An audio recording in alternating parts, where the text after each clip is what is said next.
nerds are never really alone on Valentine's Day because at least they can stay in and watch anime.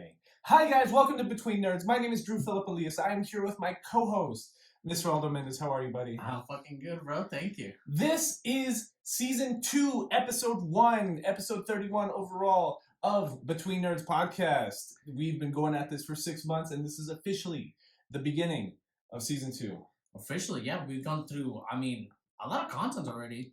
30 episodes. Content. So much content. Yeah. I don't even know what content is at this point. And there's been so much. Oh. And what we were just talking about right before we started recording is we're going to do an episode 30.5 as a recap of season 1. We're going to do our best of episode, our season recap, our season finale, if you will. Yes. Yeah. And, I think 30 episodes, it's something to close it down. And I guess, I don't know, for me, it gives me a feeling of like, ooh, a new start.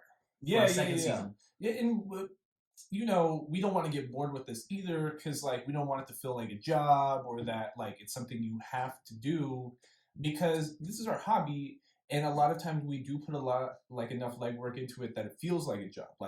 Aldo called me in for a fucking production meeting at 4 o'clock on a Saturday today. And we sat around and talked about, the details of us trying to plan out episode 30.5. You know what I mean? And, it felt like work all over again. I'm brainstorming a meeting with Aldo here, and this is our hobby. You know what I mean? And we don't mind putting in that legwork, but we got to give the structure back something to us. You know what I mean? Yeah. And especially because, we're a team, we have to fucking be on the same page. Oh, shit. Yeah. And we're trying to record again. We did record last time, and we're just pointing at you just in case this gets out. But yeah, we've been trying to do some video work and some audio work, and it kind of got... Yeah, me and Aldo are dumb, and we forgot that if you're not... if you don't have, a certain subscriber count on YouTube, that you can only upload 15-minute video clips. So last episode in the audio, in the podcast episode, you hear us talking about, oh, we're recording, you'll see this, blah, blah, blah, blah, blah, but then nothing happened. But that's because we're dumb and tried uploading a 2-hour video to YouTube, to a brand new YouTube account. And they were just like, no, this needs to be 15 minutes. So I guess what we're talking about, what we're going to do is, if you've seen on Instagram or even on our TikTok, we have minute-long clips, audio clips, but it's got the video player on the background. Yeah. So instead of doing that, we'll take the best, funniest parts and try to make it into shorter bite-sized clips on TikTok. Yeah, because I think that's the only way we can distribute, because we were doing the Instagram clips, and I think that if we post a video with that, I think that'll be a little bit better.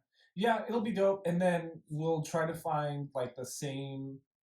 We'll still try to do YouTube, and we'll try to upload 15-minute segments. So it would need to be the best 15 minutes from a given episode. So if anybody listening is hey, from this timestamp to this timestamp is a super dope 50 minutes, and you guys should put that on YouTube, let us know. Because your boy's officially an iMovie master as of last week. Yeah, messing with the sound bites, with the lasers, sound effects. There's all these weird sound effects that I can do on my MacBook over iMovie. We didn't figure out how to put a sync video with audio, but we got... No, but... we got sounds for sure. But what gets worse is, I know... Okay, so we're always saying for our audience to communicate with us. And then what gets me mad is when they don't, even if it's little things, I know you notice, but you're just not telling us.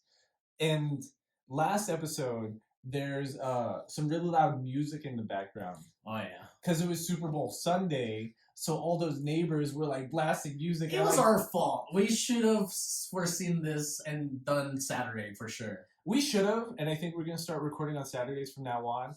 But at the same time, I was kind of annoyed at the neighbors. I was like, fuck, bro. It was Super Bowl Sunday, bro. It was 1 o'clock. The Super Bowl started at 4:30. Yeah, and we're Mexican. They started yesterday, bro, with the fucking... But anyways, my point being, somebody listening to the last episode should have told us, hey, guys, what the fuck is up with that sound? And I'm upset that y'all didn't. Because your friend, Brenda, hit us up on Instagram about our house moving puzzle. Yep. Yeah, she was... she said we're bad. She saved her ass, bro. She was like, "Thank you, Brenda, so much. Say hi to Dakota and your 2 kids. 3 or 2? I think so. I'm sorry, Brenda. That's your friend. But yeah, we read your message, and we understand what you mean, because we completely agree with you in that episode.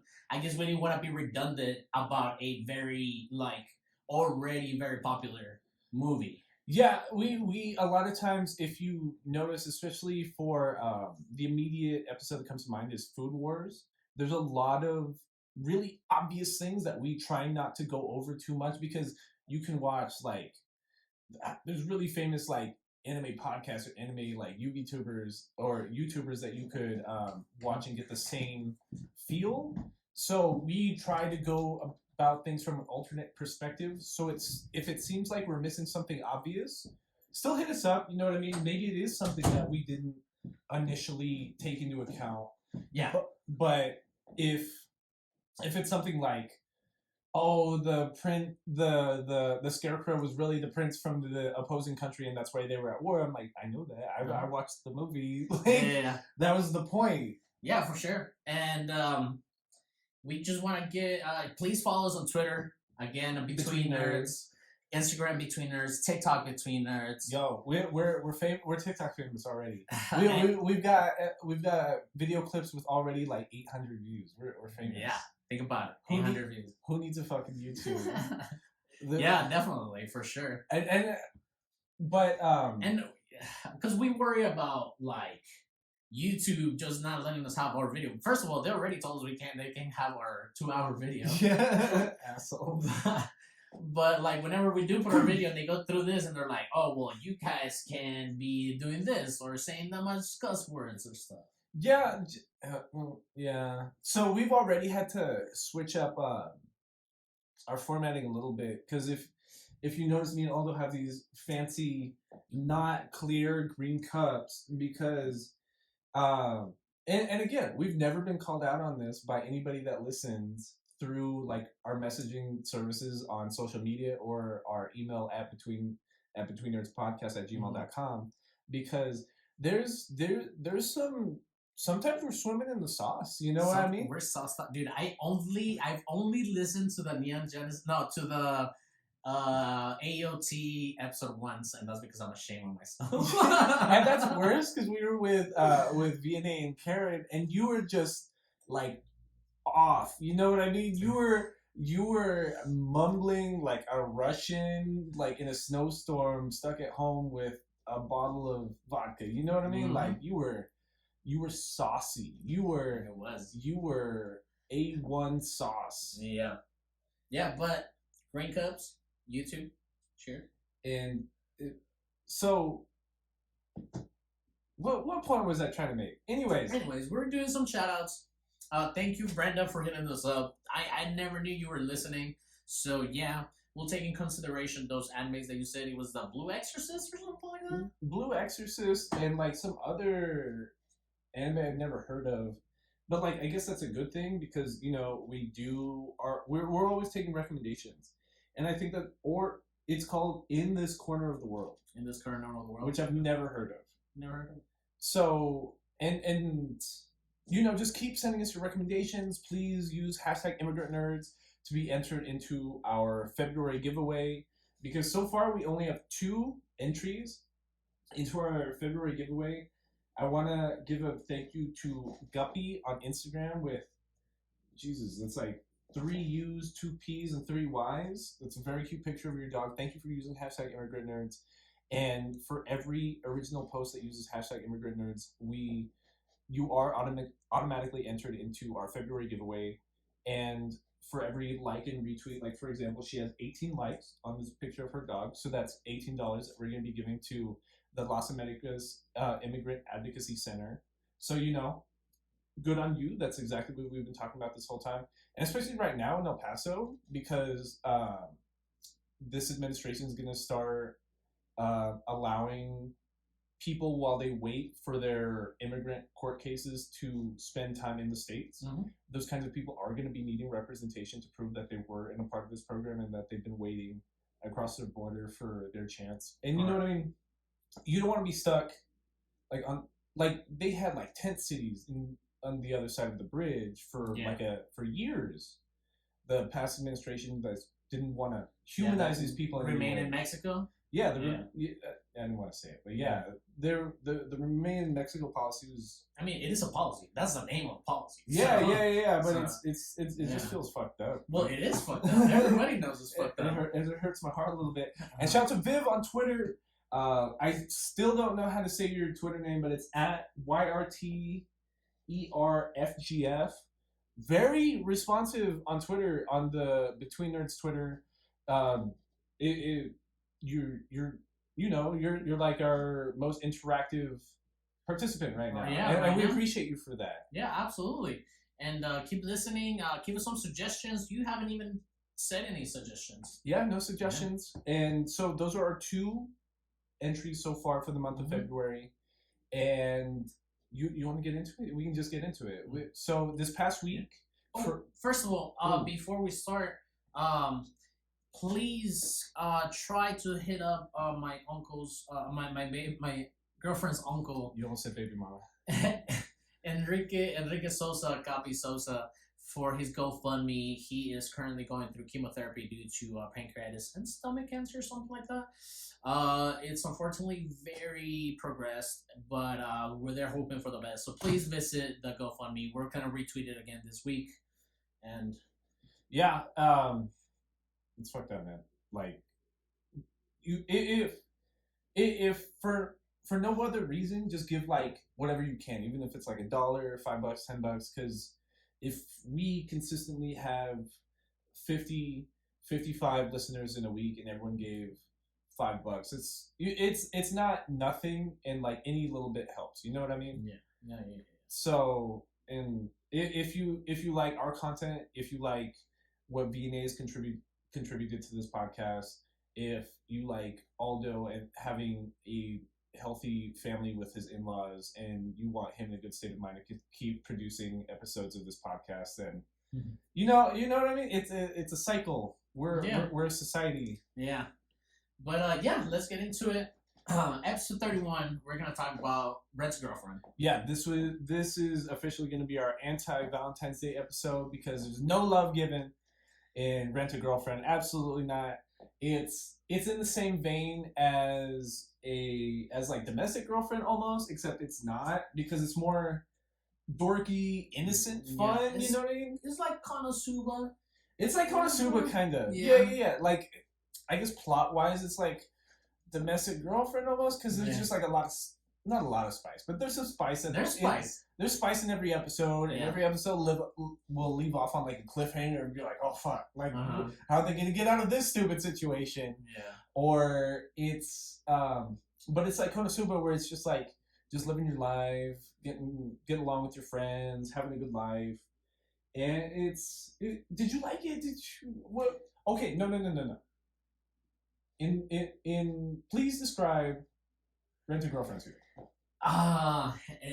Well, short terms is like just a horny nerd, bro. Yeah, just a horny nerd going through horny nerd stuff. It's about a 20-year-old virgin. The first episode starts with him like talking about how in love he is with his girlfriend and how happy he is to be with his girlfriend, Mommy, the blonde one, the trash can. The trash can? Yeah. So even if you watch like the opening, like the OP, the opening sequence and the song, like there's 4 girls we're following kind of. The 4th one isn't built on that much. It's only like 1 episode, if that, like half an episode maybe. But it's about this lonely loser, 19, 20-year-old college student virgin, and him trying to discover how to participate in a healthy love life as a young adult. Yeah. And it's like you're saying in episode 1, it's super sad because he's like, oh, I got this super cute, hot girlfriend. We've been dating for a month. And then out of nowhere, she just like turns around and is just like, hey, I'm dumping you. Yeah, I'm dumping you. I don't want to date you anymore. You're a loser. But it's the thing about Rent a Girlfriend to me is, okay, so in episode like 5.5 of this podcast, me and Lloyd did a mini episode at the end of episode 7 because we were gonna do a real episode, but you had to go to work. Yes, sir. And so you hear me and Lloyd talking about it, but we couldn't even focus on it because it's after a certain point, you've caught up on like how it's gonna stir the pot a little bit, so you almost like expect it, and it doesn't maintain your attention consistently. Yeah, I completely understand. And that would be the main difference between like Domestic Girlfriend and Domestic Girlfriend's like, oh fuck, like it's just a roller coaster. It just ramps up, you know. And but this one, it's in waves. It's like I get you. Domestic Girlfriend has worse writing, like 1,000%. It's just bad writing. It's tacky, but it's like, would I rather watch Domestic Girlfriend or Rent a Girlfriend? I'd rather watch Domestic Girlfriend. Yeah, Domestic Girlfriend is just spicy, like. I need Rent a Girlfriend to be like 80% more trashy for me to really be like excited to watch it. Fuck, it's because you thought it was gonna get trashy, but then it doesn't. Never. Like, there's never that. I need a little bit of just trashy little payoff, like a little bit. Come on. And I was telling you this earlier. Like the most like lewd shit you see, it's in Konosuba's head. Konosuba's head. I mean Konosuba's. Fucking what's his name? Kazuya. It's about the same. Kazuya, and it's hilarious, man. And that's. I just wanted to be like a little bit trashier because like the most like trashy spice is like episode like 3 or 4 where Kazuya kisses mommy after they've already been broken up in episode 1. Yeah, she like traps him behind a rock and like kisses him, and that's like the only spice that happens. That's the only time he gets like any little bit of action. You know what I mean? Like any bit of physical contact he has with like a female, and this whole thing, this horny fucking dude that just wants a girlfriend. Yeah. Like the only piece of action he gets is a kiss behind a rock at a beach in like episode 3. Yeah, and it's kind of like almost Shrekky. In the way. What the fuck? In the way, if you remember in the first Shrek, it was about a ogre getting this princess for this prince to go marry her, right? But so they're never expected to fall in love, but they do. Like not they. Yeah, like so it's funny because it could go a lot trashier because that's expected. It's like, oh, he's gonna end up falling for so and so, which is Miss. Fuck, I forgot. Mommy? Shizuru. Yeah, no, the first one. Mommy. No, the second one, my bad. Shizuru, yes, Shizuru. Well, okay, so episode 1 he gets broken up with. He's all sad. He's alone. He gets those lewd thoughts because he's sitting in his apartment by himself, like, oh, I bet she's getting fucked already. The credits are still rolling, and he's just in his room, like, oh my god. He already has somebody else. Oh, they're fucking, and then he's getting horny over the thought of somebody like banging his girl. Yeah, I hate that in this anime they keep calling her his ex because it's like they dated for a month, bro. Like, what is that? You went on like four Saturday dates, like, and you texted for 30 days. It's not dating someone. Yeah. Anyways. So this whole little thing, they're like, oh, his ex. He's not over his ex when he only dated her for a month.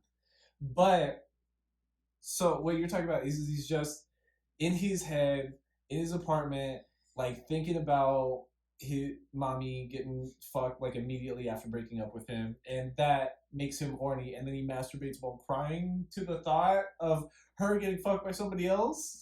And it's like after. While this sequence is going on, he looks at his phone and he's like, looking. You can vaguely see the screen, but it's like a profile picture of a girl. It's almost like he's logging into the hub almost for like a second. He's like, oh, God. with a price tag next to her, and like it just says diamond and this and that, and it's obviously Rent a Girlfriend. Like, this is what I was going to ask you over an open mic that I didn't talk to you about all week. So you lived in Vegas. You worked in Vegas, right? There were escorting services in Vegas, correct? Yeah. What is the difference between like this Japanese Rent a Girlfriend service and escorting?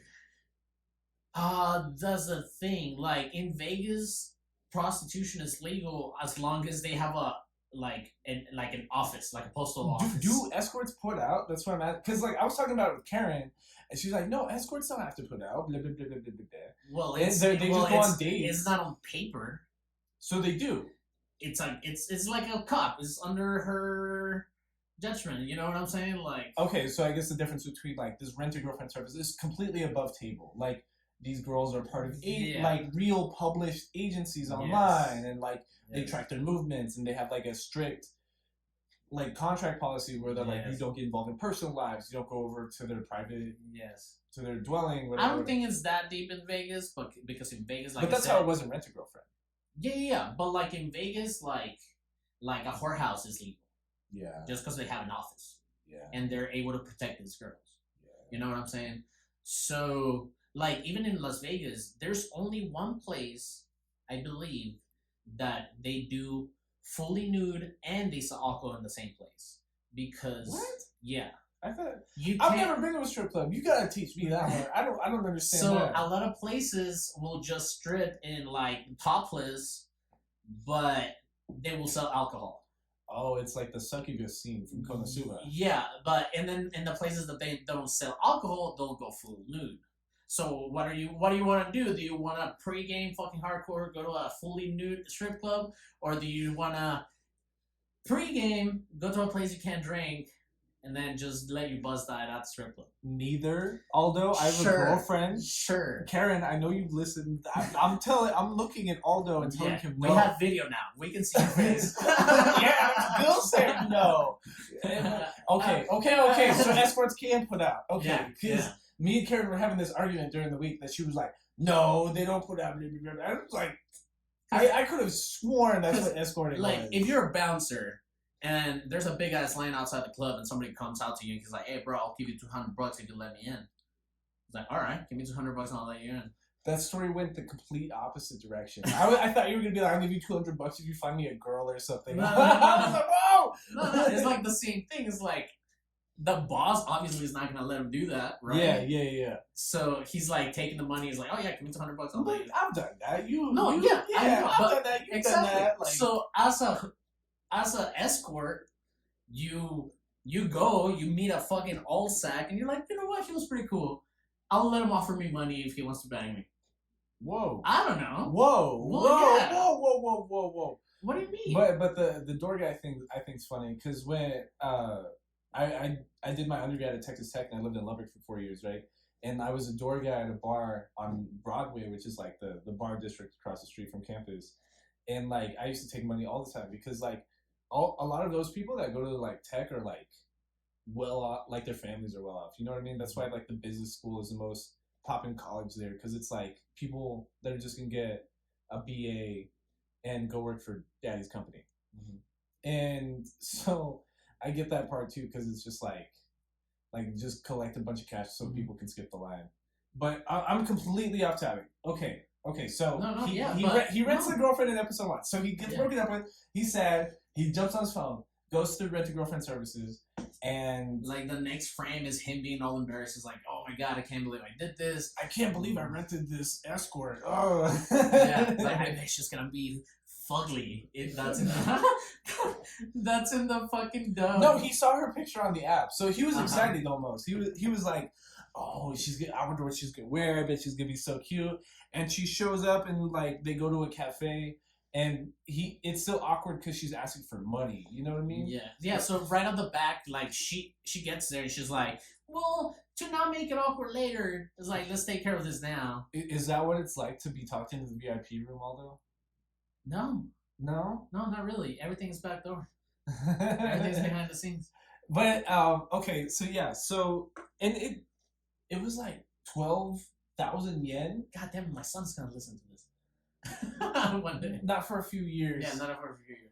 But it was like a lot of money. You know what I mean? It's like $200 an hour or something. Like 20,000 yen for like an hour-long date or something like that. He was spending like 500 yen. Yeah. Well, because he would get her for like. 500,000. I'm sorry.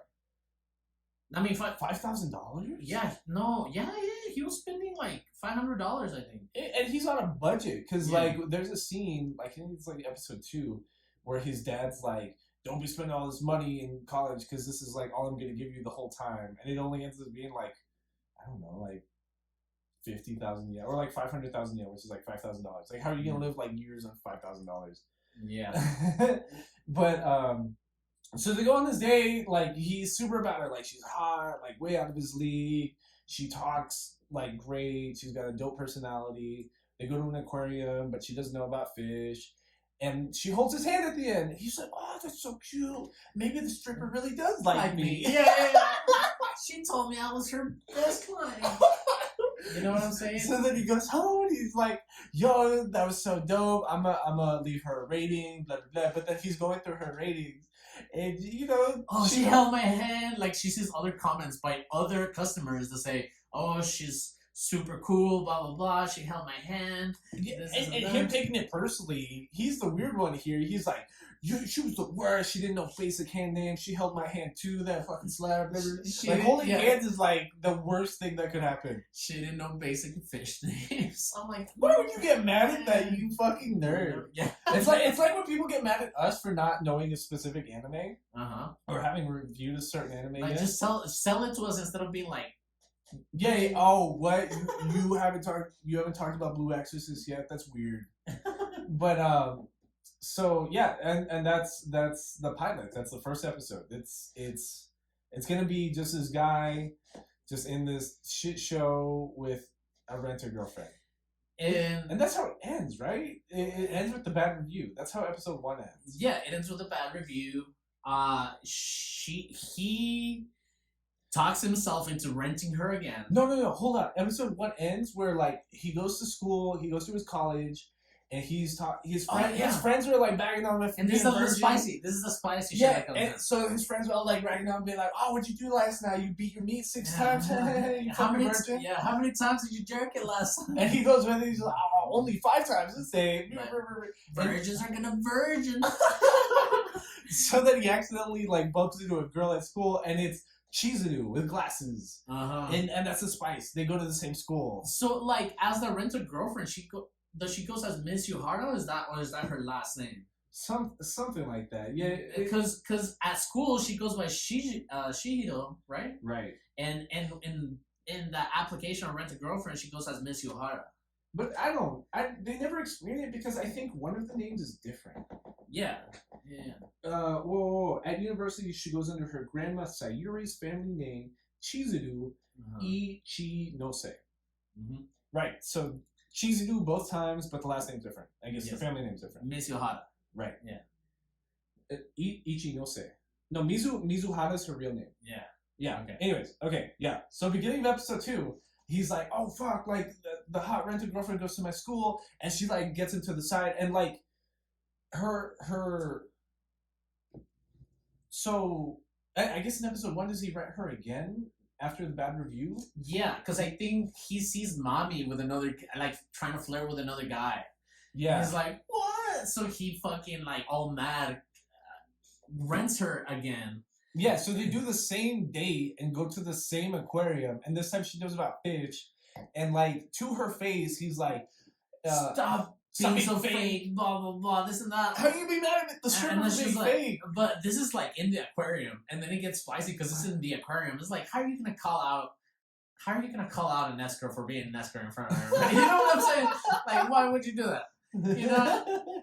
Like, you know, like, why would you do that? So she's like, "Hey, stop it!" It's like, "Calm down. Let me hold your hand while I try to calm down." So she takes him outside and starts yelling at him. Like, that's when we see like her real personality. She's like, "What the fuck is wrong with you?" Blah blah blah. It's like, first you give me a bad review, and now you're embarrassing me and trying to expose me in front of everybody. So then we see her real personality there, and then at the school where she bumps into him, we get the real Chizuru again, and she like takes him aside, and she's like, "Yo, don't fucking tell anybody at the school that I'm an escort. I mean, a rent-a-girlfriend, and like we'll get along great. Don't fucking talk to me. Don't look at me." mm-hmm. But even the friends could see from his reaction after they bump into each other. It was like, "Yo, do you know her?" Like, because she tries to look nerdy at school. Like, she's trying to wear her glasses.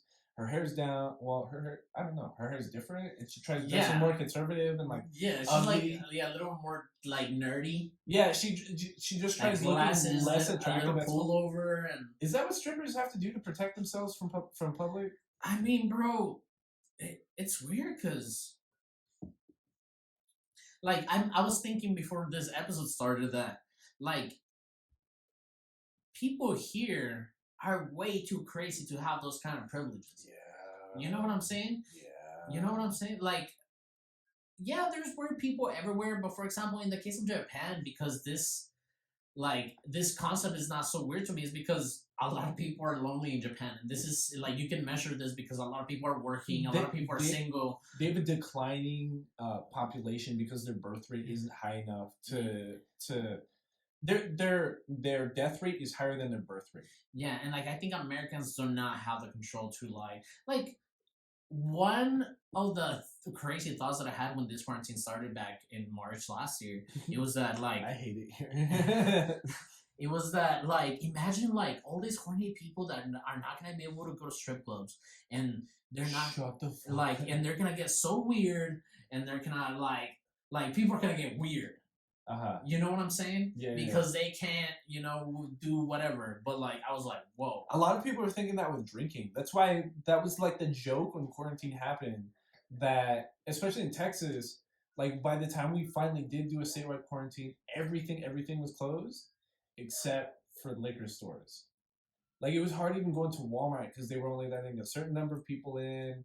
Everything was sold out anyways because everyone was fucking hoarding, fucking weirdos. And but like the liquor store was open, so it's like that kind of like people need their fix. And yeah, I get that point because that's exactly how fuck I almost said Kazuya. That's exactly how oh his name is Kazuya. That's how Kazuya acts like a little bit. Like he's super weirdly obsessive about this girl that was just doing her job like from the get-go. Yeah. Because and the issue at the beginning of episode 2 is he rents her for like a third time and they're on a date and his friends see them in public. So like the friends are like, oh, who's this? And him not wanting to be like, oh, I'm out with an escort right now. I mean, a rent a girlfriend. And, oh, no, not with a rent a girlfriend right now. I don't want to be embarrassed in front of my friends. She's just like, this is my girlfriend. And she's like, yeah. Oh, fuck. Why did you say that? Yeah, you weren't supposed to meet any friends, but yeah, he says that. And then they invited to go drinking at a little bar, right? Yeah. They get invited to go hang out with his friends because everyone's together and they're.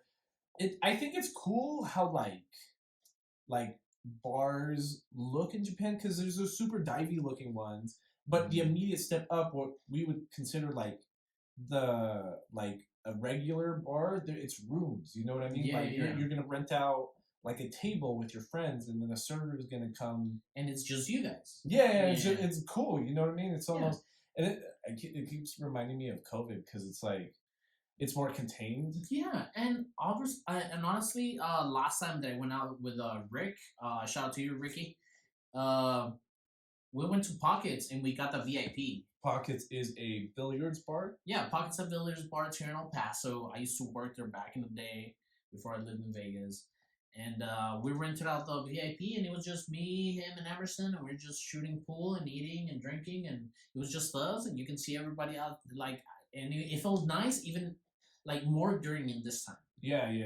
Like before quarantine, I'll be like, what would you spend more over there? But now it's like, oh, I'm down to spend more just to be. Me and Karen went to Café Central like in downtown. Yeah, happy anniversary. Thank you, bro. Me and Karen are 2 years together. It feels weird. It feels like yesterday we started dating, bro. Like honestly, like if you were to ask me, it really feels like 2 weeks ago we started dating.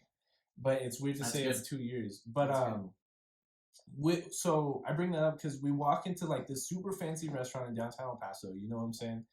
And like as soon as we walk in, there's a bunch of fucking Caucasians like around the bar, all maskless, like 20 of them. And like I get there together. Like I get that it's probably like either family or it almost looked like a work meeting. No, they were standing around the bar top, all maskless.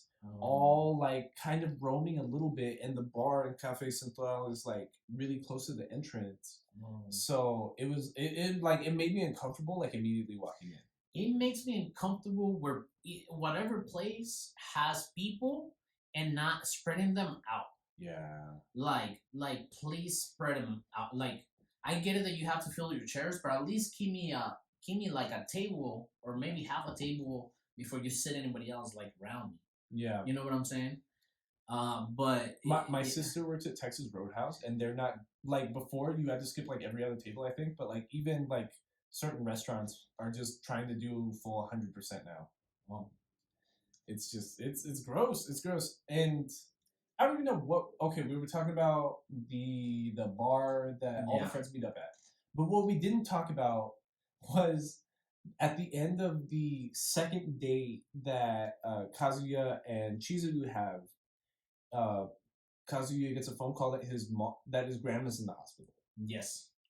And that's important because they go to the hospital, meet up with Gran, and then like he almost thinks like his grandma's on a deathbed almost, and she's the matriarch of the family. She calls herself like 2 or 3 times in the anime like the head of the family. Yeah.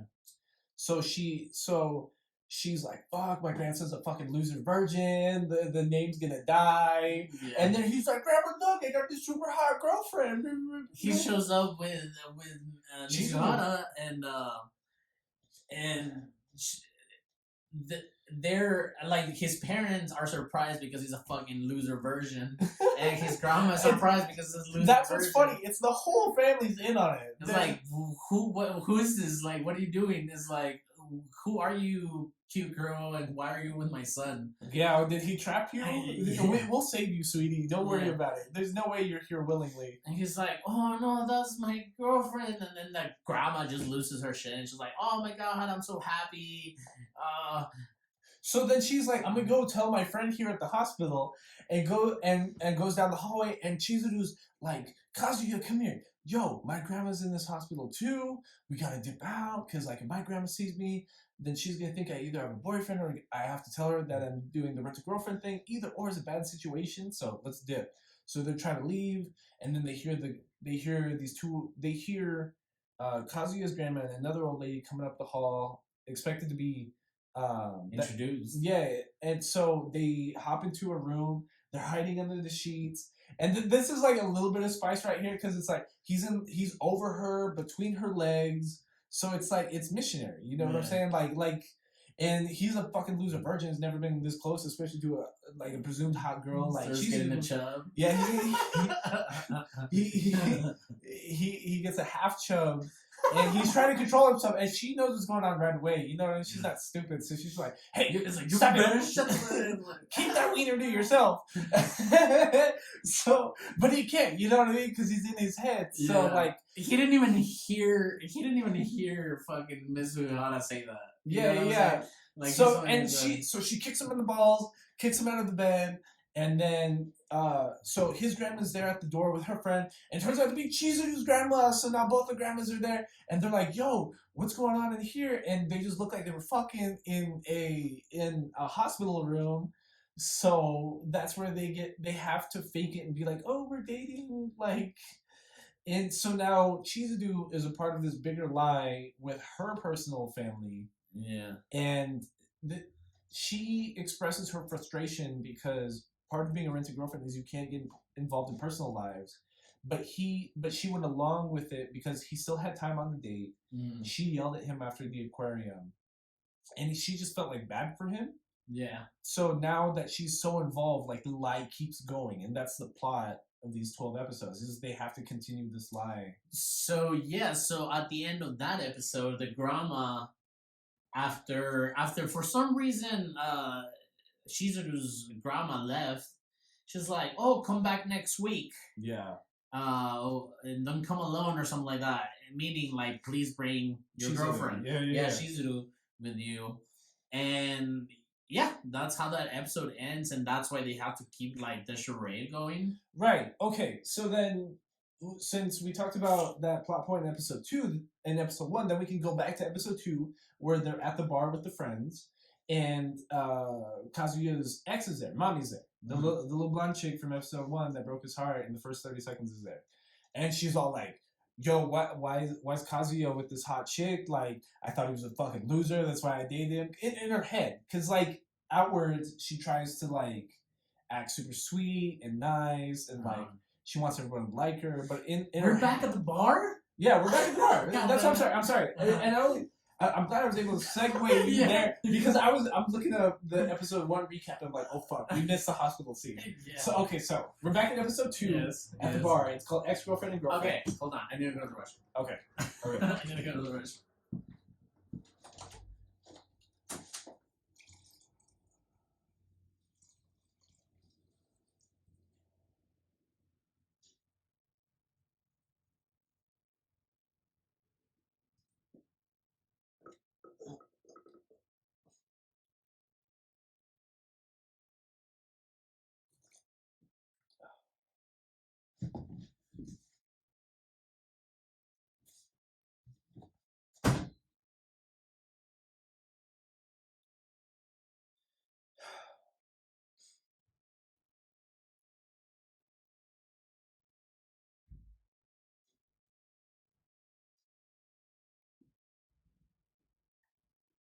All right, we're back.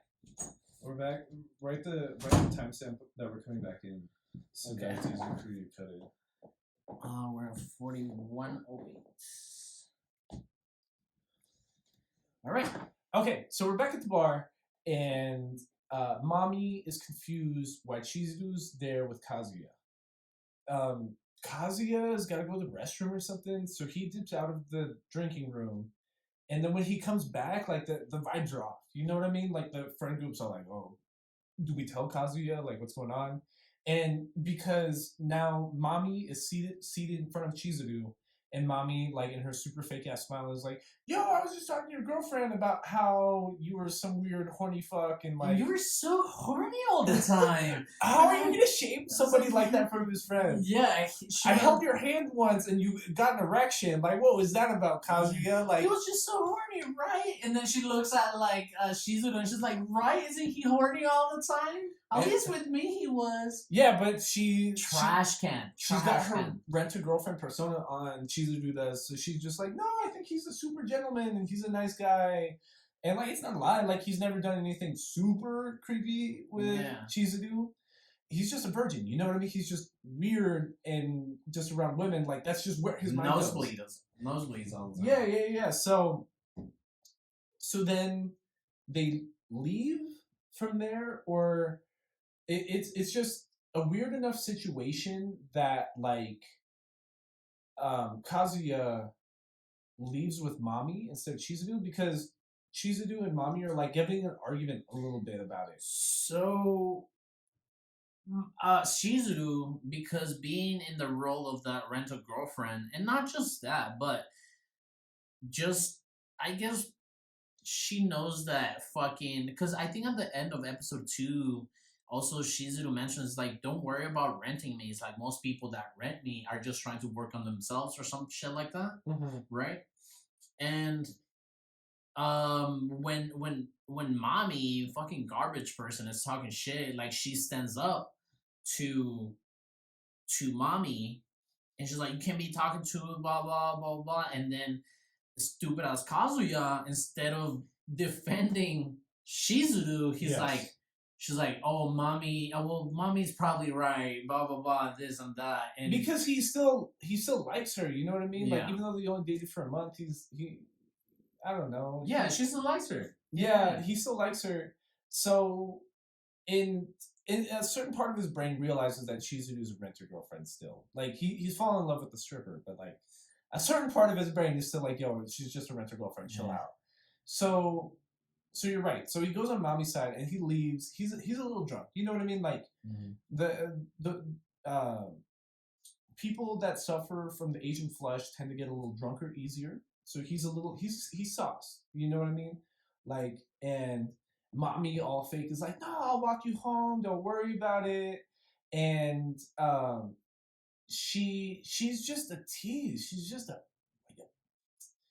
bitch. Like, I don't want to say it, but like a little bit, like a lot of it.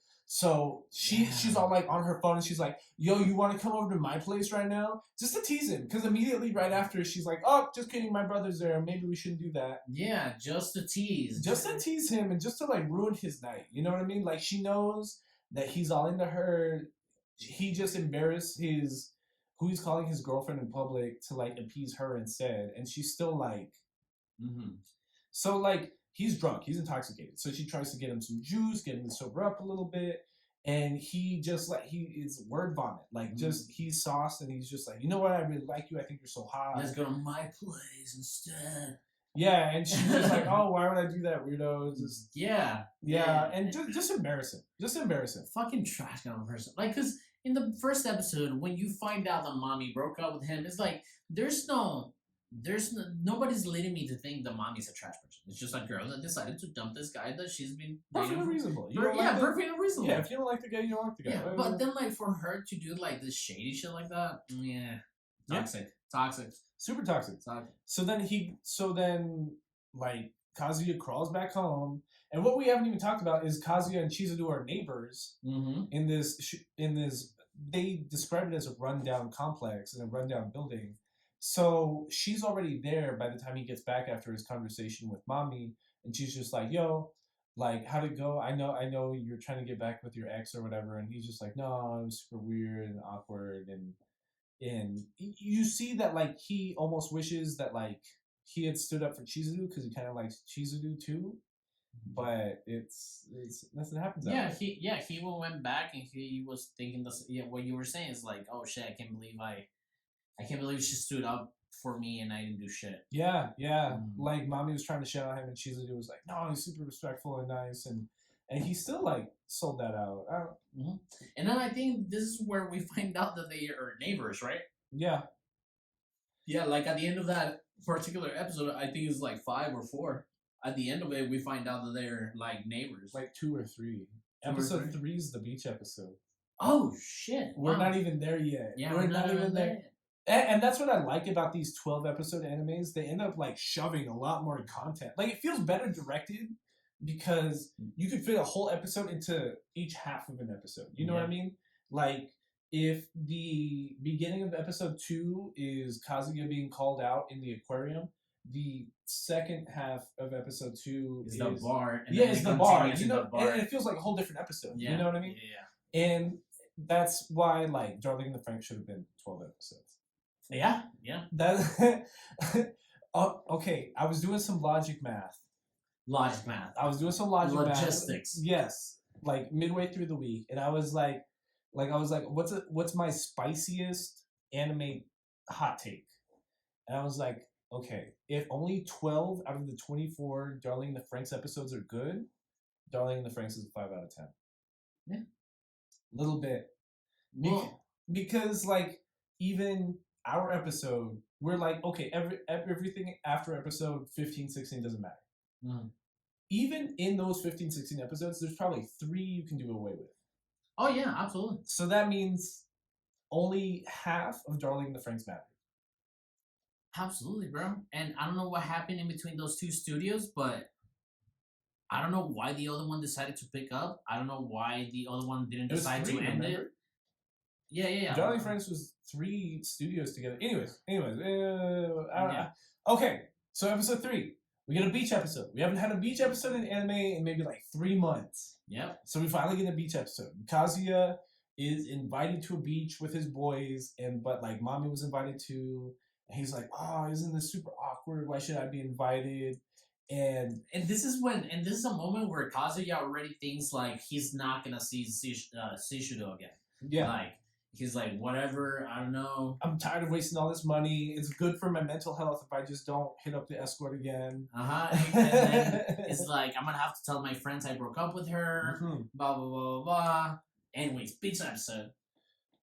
So, yeah. So, beach episode, mommy is still on the whole jealous of Chizuru kind of thing after walking Kazuya back to his apartment. Because, like Kazuya's conflicted. He's like, oh, do I really try to go back for my ex, or I'm starting to fall in love with the rent-a-girlfriend? And you see mommy in her bikini, like she's bending over in front of him, being like, oh, I'm gonna bend over right in front of you to get this drink out of this cooler. And Kazuya's just a little horny nerd. He's staring at butt cheeks and like and doesn't know what to do with himself. And there's like staring at. Yeah, he's just staring at. Remember, there's that whole fucking scene I remember. Where he's just like, oh, butt cheeks, and like in his head just freaking out. Yeah, and then she turns around like, okay, like knowing he was looking, and he's like, Yeah. So then a friend of a friend of a friend is somehow Chizuru's like college friend.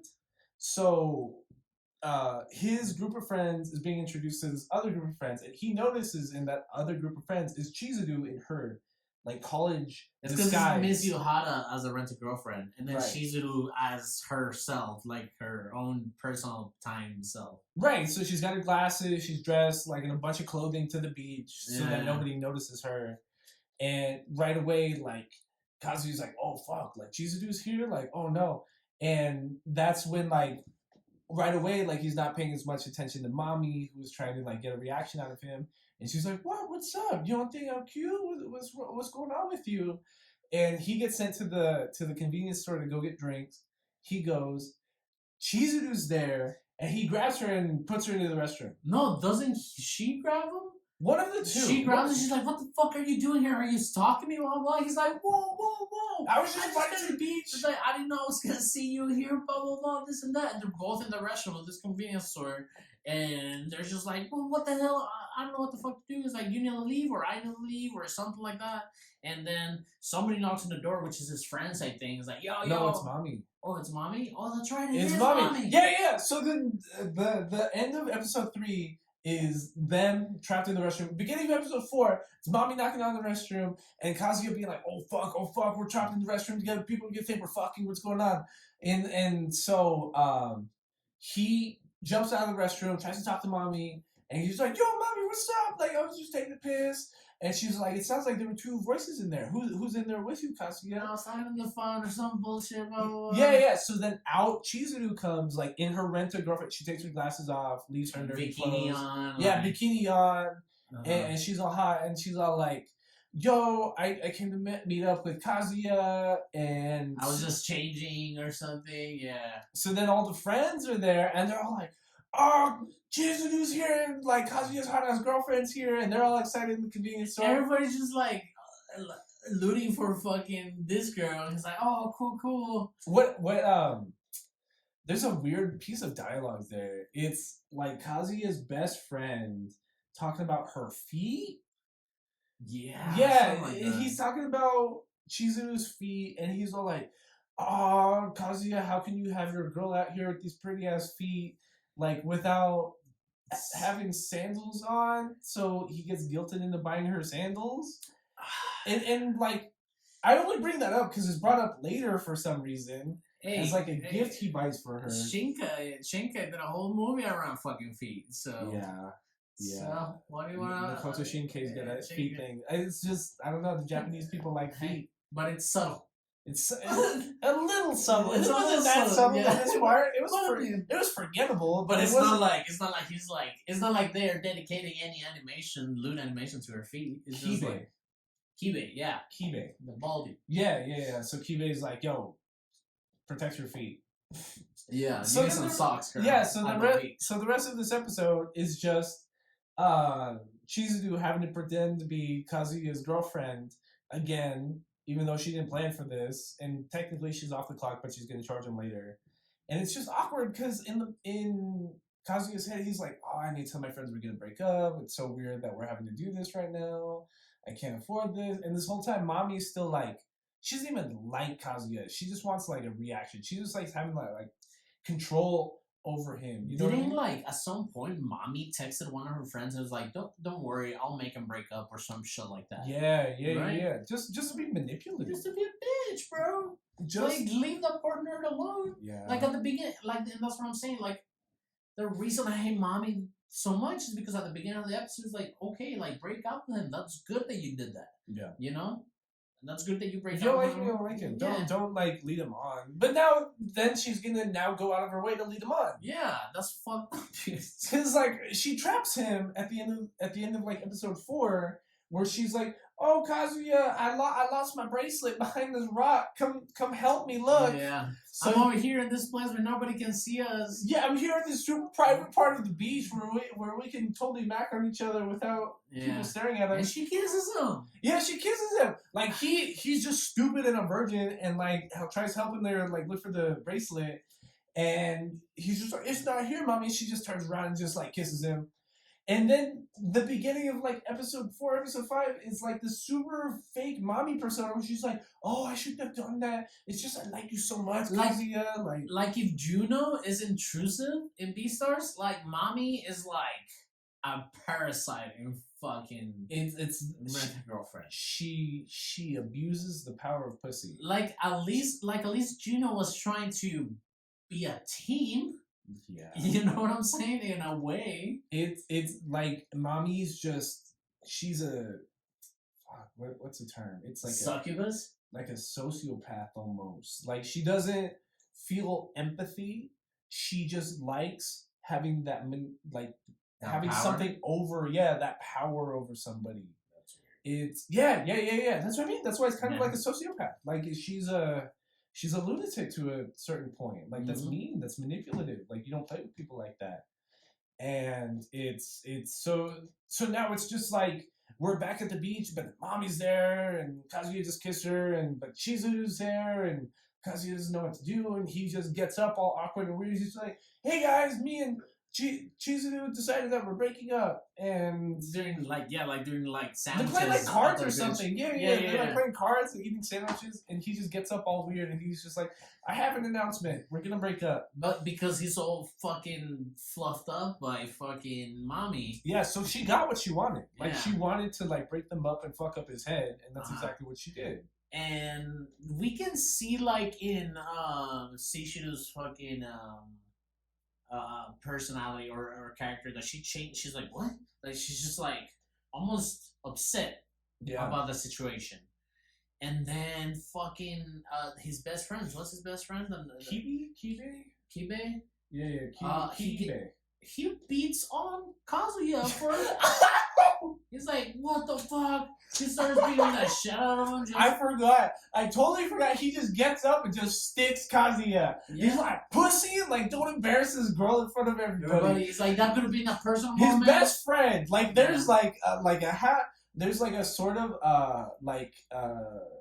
what's called a flashback sequence where he's just like, we grew up together. This is my best friend. Blah, blah, blah, blah, blah. He gets up and sticks him. Like, his childhood's best friend. He's just like, don't try to embarrass that girl in front of me. And like Kazuya is like embarrassed, so he tries beating up on Kibe. And now they're just all just it's like it's like when I was in college and you would get in like a really like a sauced up fight with like your brothers, and then you don't want to like really hurt each other, but you just want to fuck them up a little bit. Yeah, you know what I mean? It's like that kind of.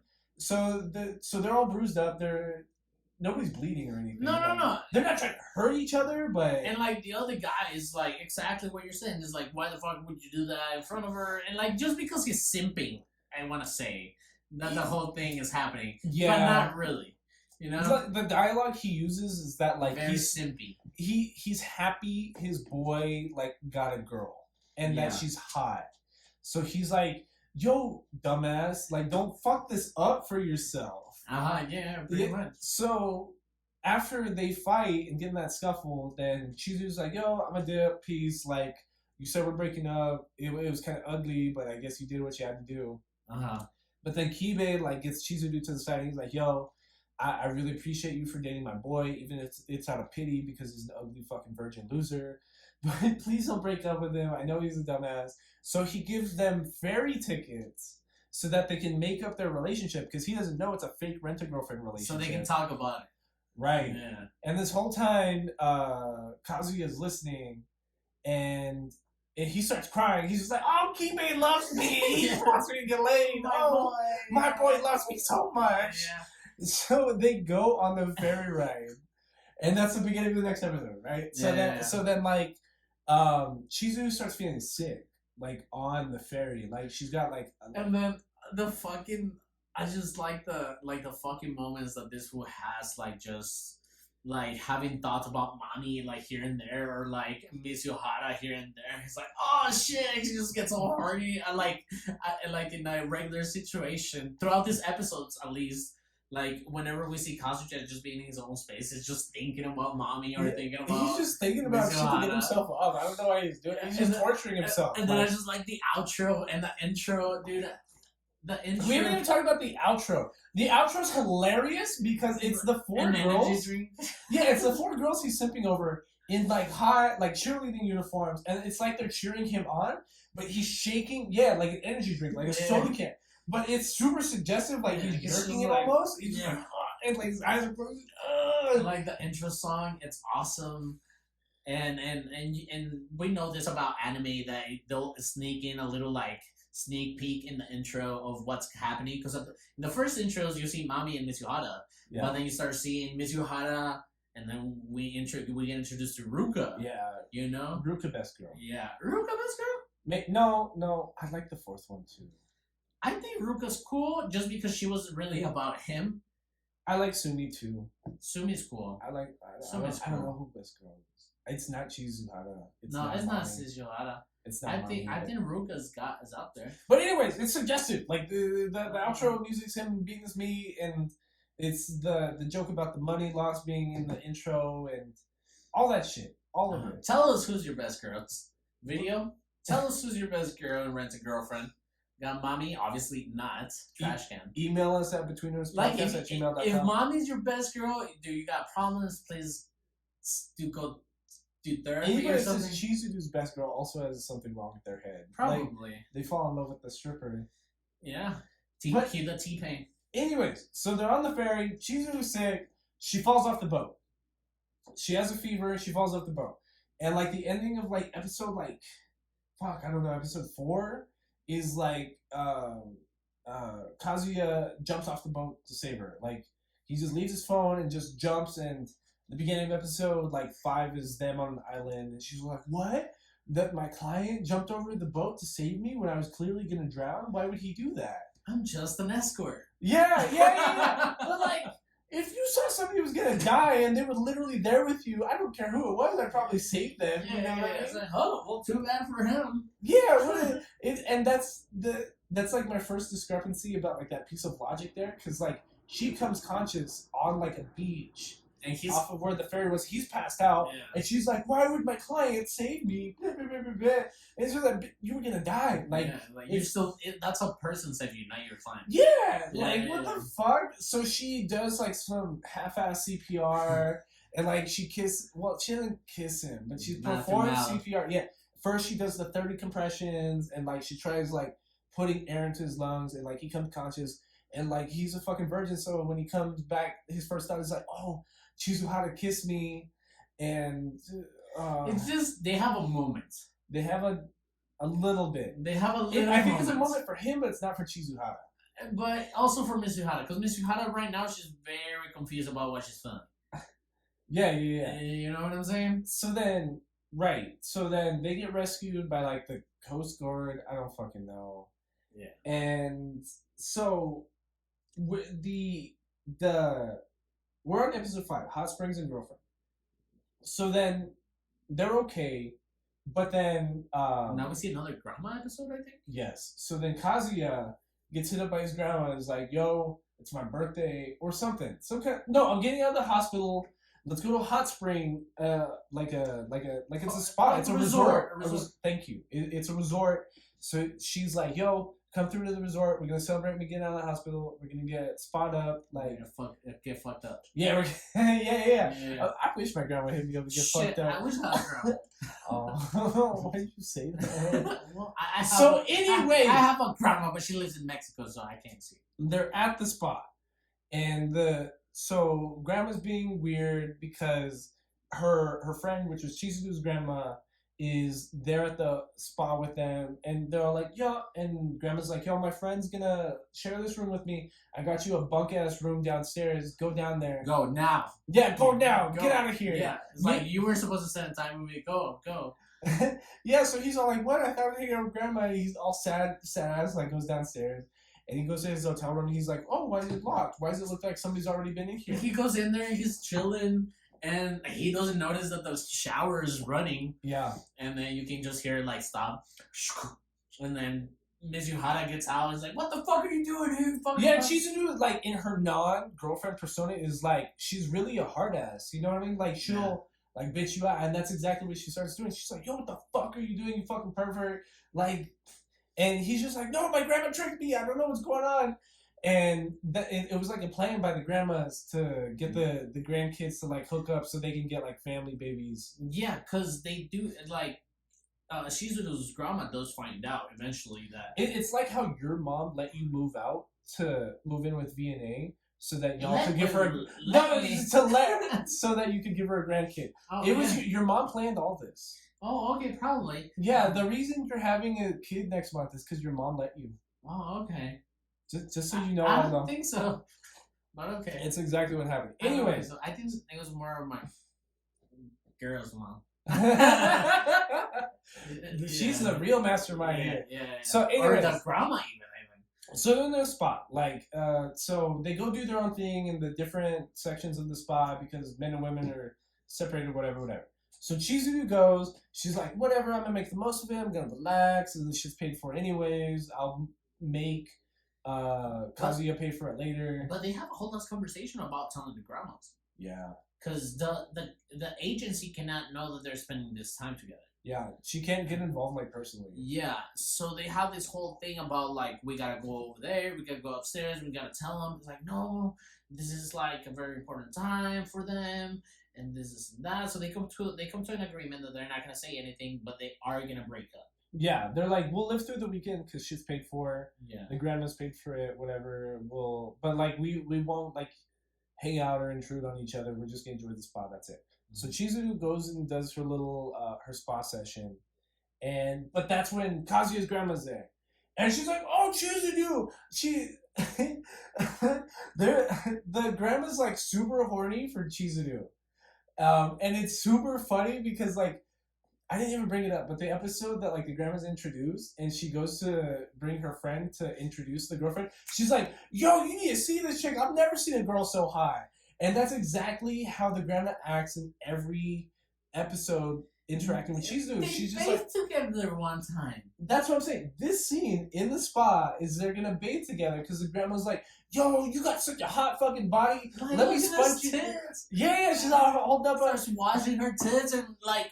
I mean, Chizuru's just like, whoa. nerds, we know it's almost Valentine's. We know you guys are horny. We know you guys are watching anime, but you guys aren't lonely. Do we have to know that they're horny? Yeah, we don't have to know, but we know. But we know. Okay. But we know. Okay. And you know what? Like this episode, we chose this episode for you guys. You know, we show this anime for you guys. This is a good bit of fan service, right? Yeah, here. right. So the grandma's just all horny for Chizuru. It's just like, oh, let me sponge up your back and feel up your tits, and like, I'll wash you down. Don't worry about it. They were like, yeah. and this seems to be it seems to be like a pattern here, because in a lot of animes, specifically in Konosuba, like one of what is the little girl called? Oh, Megumin? Yeah, Megumin. She's all shy in the fucking thing, but like when they're taking a bath together, the other girl's like, relax. Yeah, This and that. Yeah. But this is where we get like a heartfelt scene from the grandma, because the grandma's like, "Yo, I know my grandson's a fucking loser virgin, and like I'm so glad that you're pitying him and dating him." Like it's super like derogatory towards her grandson. Yeah. Like she's like, I know he has absolutely nothing to contribute, and he's a fucking loser and going nowhere. Yeah. But thank you for dating him. Like I appreciate it so much, and it's just like, oh fuck. Like imagine like your grandma talked about you like that to your girlfriend. It'd be just super sad if you ever found out about it. Just like, Dang. So yeah. So then Chizuru gets like a little bit of like a change of heart about Kazuya here. It's not like she's falling for him, but it's like a respect or like she's decided to put up with him longer. Yes. Because the grandma made her case. You know what I mean? And she it's kind of pity-y. Like she kind of pities him, which is a bad way of putting it, but like that's kind of what happens. Yeah. It's like yeah, it's definitely a pity thing. And not a pity thing, but it's almost coming to the realization of like, okay, from all the fucking idiots that they have hired me, this guy's not so bad. Yeah, like I've had worse. Like Yeah. he hasn't stalked me that much. Yeah, and he's not trying to stalk me. It's literally like a pile of shit we rolled onto. He's accidentally stalking me. Yeah. Hold on, I gotta take a piss. Okay. Oh, be right back. Sorry, nerds. Oh, I apologize. Hi guys, we're taking a piss. I want to take a piss too. Yeah.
You're gonna go to Walmart?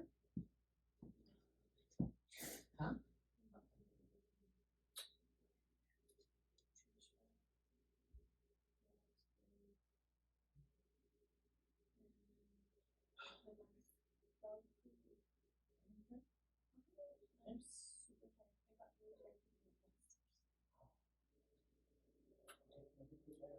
Get a car.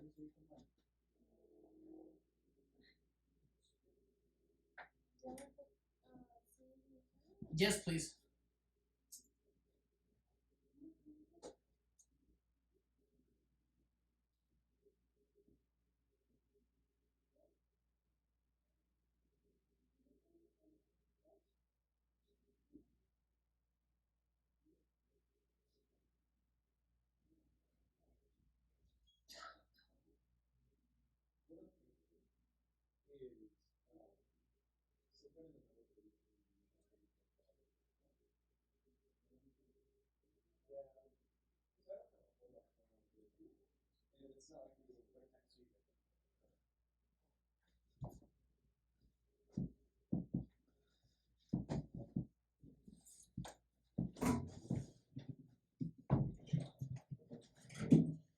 Oh, block it with your body. Huh? Block I it got- with your What body. do you mean? Block I it with got your body. this. Whoa, whoa, whoa. I got this.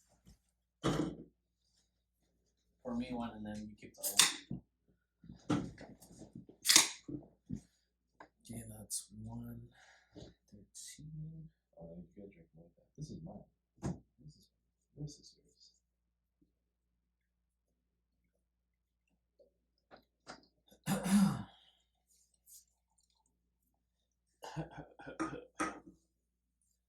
The energy's good. Huh? The energy's good. Yeah. So Okay, what are we talking about? Fuck, I already forgot. No, we were in the spa and they decided to tell the grandmas they were gonna break up. Okay. So then the end of the spa episode Yeah. is them like just is Chizuru and Kazuya just hanging out, having a good time. They order room service in, they have a meal together, which is like the most intimate thing they've done together pretty much.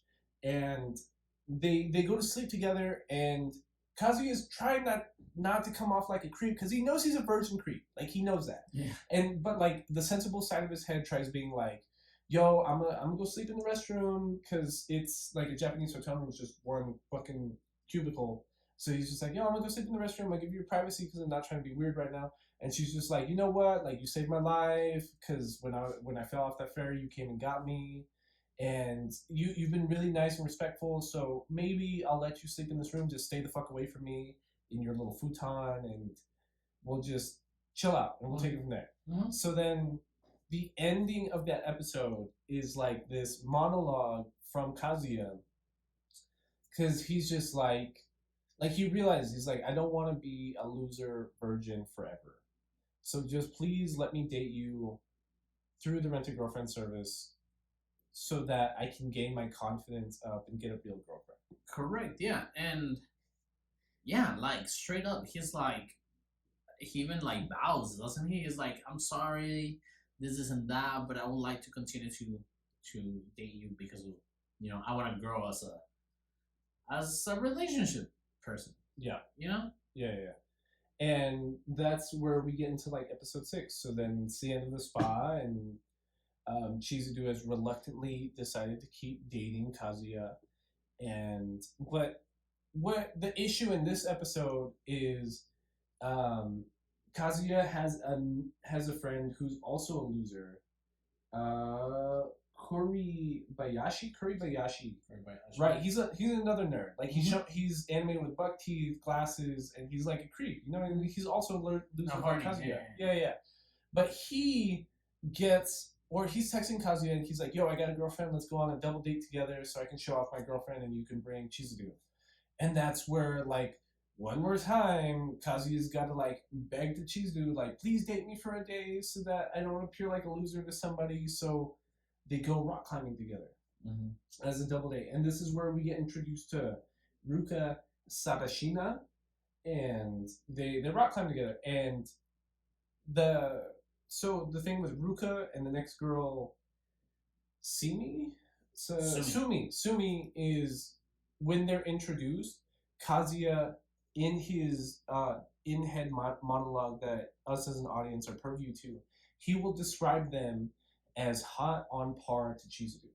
So because it's 2D animation, like, I don't, how are you supposed to judge what's hot as far as like? Yeah, it's just different animation styles. Yeah, it's just a different character design.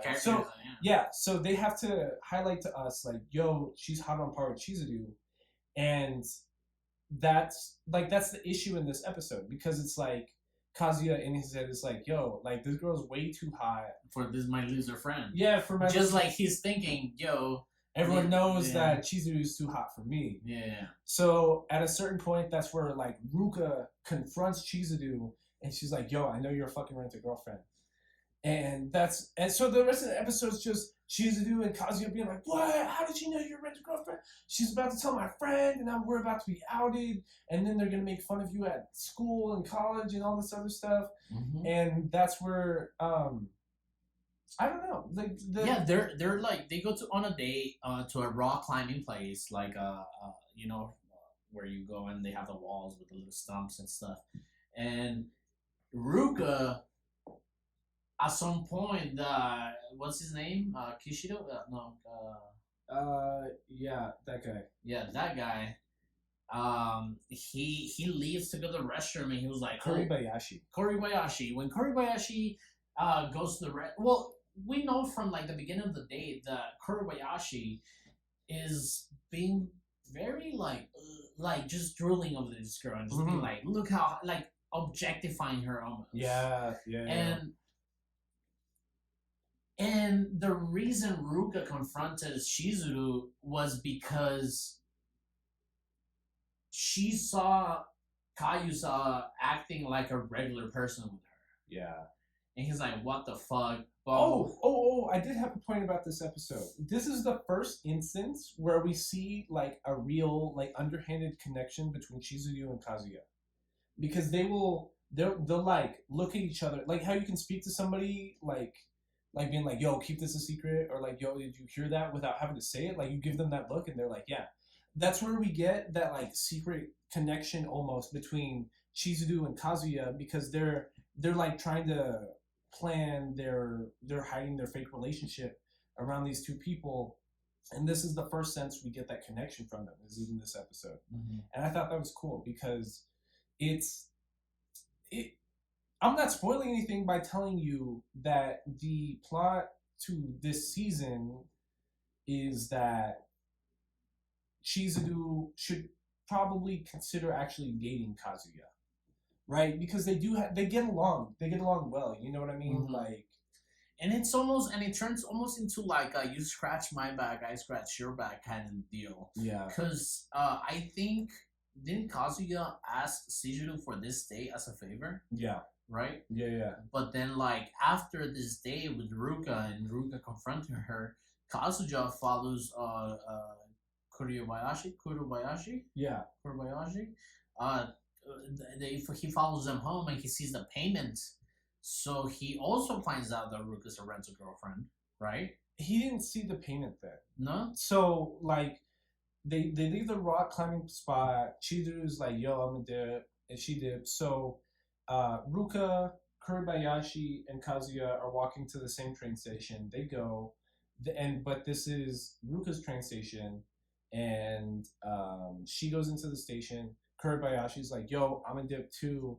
I'm gonna go buy a gift for Ruka, and Kazuya, like he wants to tell Ruka like, yo, don't snitch on us, like don't tell people that this is a rent-a-girlfriend thing. So he goes down to the station.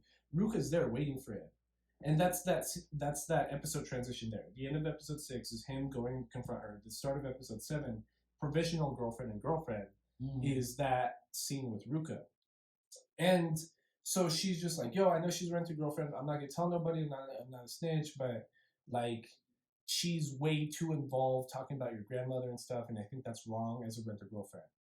So I guess the funny part there is like he trips and accidentally grabs her tit. So that's and he just assaulted her accidentally and anime accidentally. You know what I mean? So he's following her home and he's trying to like secure that like, yo, you're not gonna snitch on us, right? You're not gonna tell Kurobayashi. We're not gonna be in trouble for this. And she's like, whatever. Yeah. She almost falls down a set of stairs, and he grabs her and he grabs her tit. No. He grabbed her tit at the first station. Mm-hmm. They get on the train together. At the next station, she's trying to walk home. She falls down a set of stairs. He grabs her, holds her, and like protects her from actually getting hurt on the set of stairs. So he's all fucked up, and she like falls for him a little bit. Her heartbeat. Her heartbeat gets.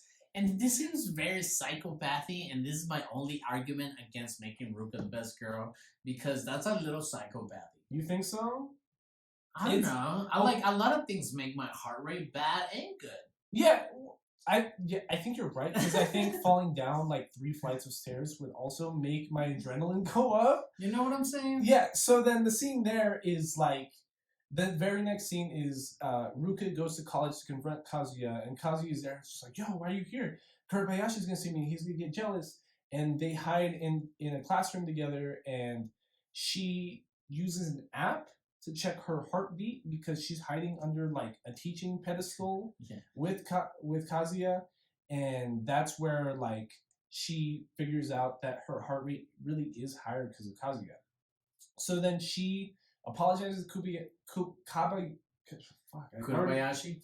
Kurobayashi and is like, yo, I can't date you no more. I'm a rent-a-girlfriend too. Like, get the fuck out of here. And he cries, leaves. And that's where she explains to Kazuya and is like, yo, like, I go on all these rent dates. These guys are all fucking lame. None of them can make my heartbeat go up. You're the only one that's been able to do that. So I think you're the love of my life. Yeah. And it gets fucking weird because I think Mitsuhara and Kazuya are walking home or something, and then Ruka just like confronts them, is like, break up with this fucking escort and I'll it was at their apartment building. They were talking about something. No, they were talking about Ruka. And Kazuya was like, nah, I don't think she's going to snitch on us. Yeah. I don't think she's going to expose us at college. And she shows up to the apartment complex because she followed him home. Yeah. And she's like, yo, who are you talking to? Over the door. Oh, yeah, because they're talking over the door on Shizuru's fucking apartment. Yeah. And he's like, who are you talking to? Is that Shizuru in the other side or blah, blah, blah? And yeah. And Ruka just talking shit. She's like, he already grabbed my tit. I bet he never grabbed your tit. And you're a bitch, like he's gonna date me. Yeah, but then Ruka like has this realization, it's like, oh, he's been to her apartment already, or blah blah. So Ruka's just getting jealous, like out of nowhere, like out of thin air. She's getting jealous. She's a complete stranger. Yeah. He's had 2 interactions with her. And she's like super possessive of him because she's like, that's the only guy that's ever made my heart rate go up. That's my man. Nobody else is even able. Because you're right, we didn't even talk about it, but there's a scene where Chizuru goes to Kazuya's apartment because his grandma shows up, and she shows up with dinner because she had just cooked like a stew or something. And Kazuya, not wanting to be embarrassed in front of his grandma, like invites her over to act like she's his girlfriend. Yeah. So right, she's been in his apartment. She's They're like cabbage enchiladas almost. Yeah. Yeah. Yeah, yeah. It was like a lettuce wrap almost, Yeah. but in cabbage. Yeah. Yeah. So it's exactly what it fucking is. So she's comfortably being in his apartment. So they're arguing with Ruka, and she just steps into his apartment without even thinking about it because she's comfortable. Yeah. And that's when Ruka's like, "Yo, what the fuck? That goes against your rent-a-girlfriend contract. I know that for a fucking fact. I'm gonna tell everybody." And so Kazuya tries to escape. He tries to jump over his balcony under a tree so that he can run away from Ruka. And she catches him and she cries in the middle of the street and is like, yo, like, just give me a chance.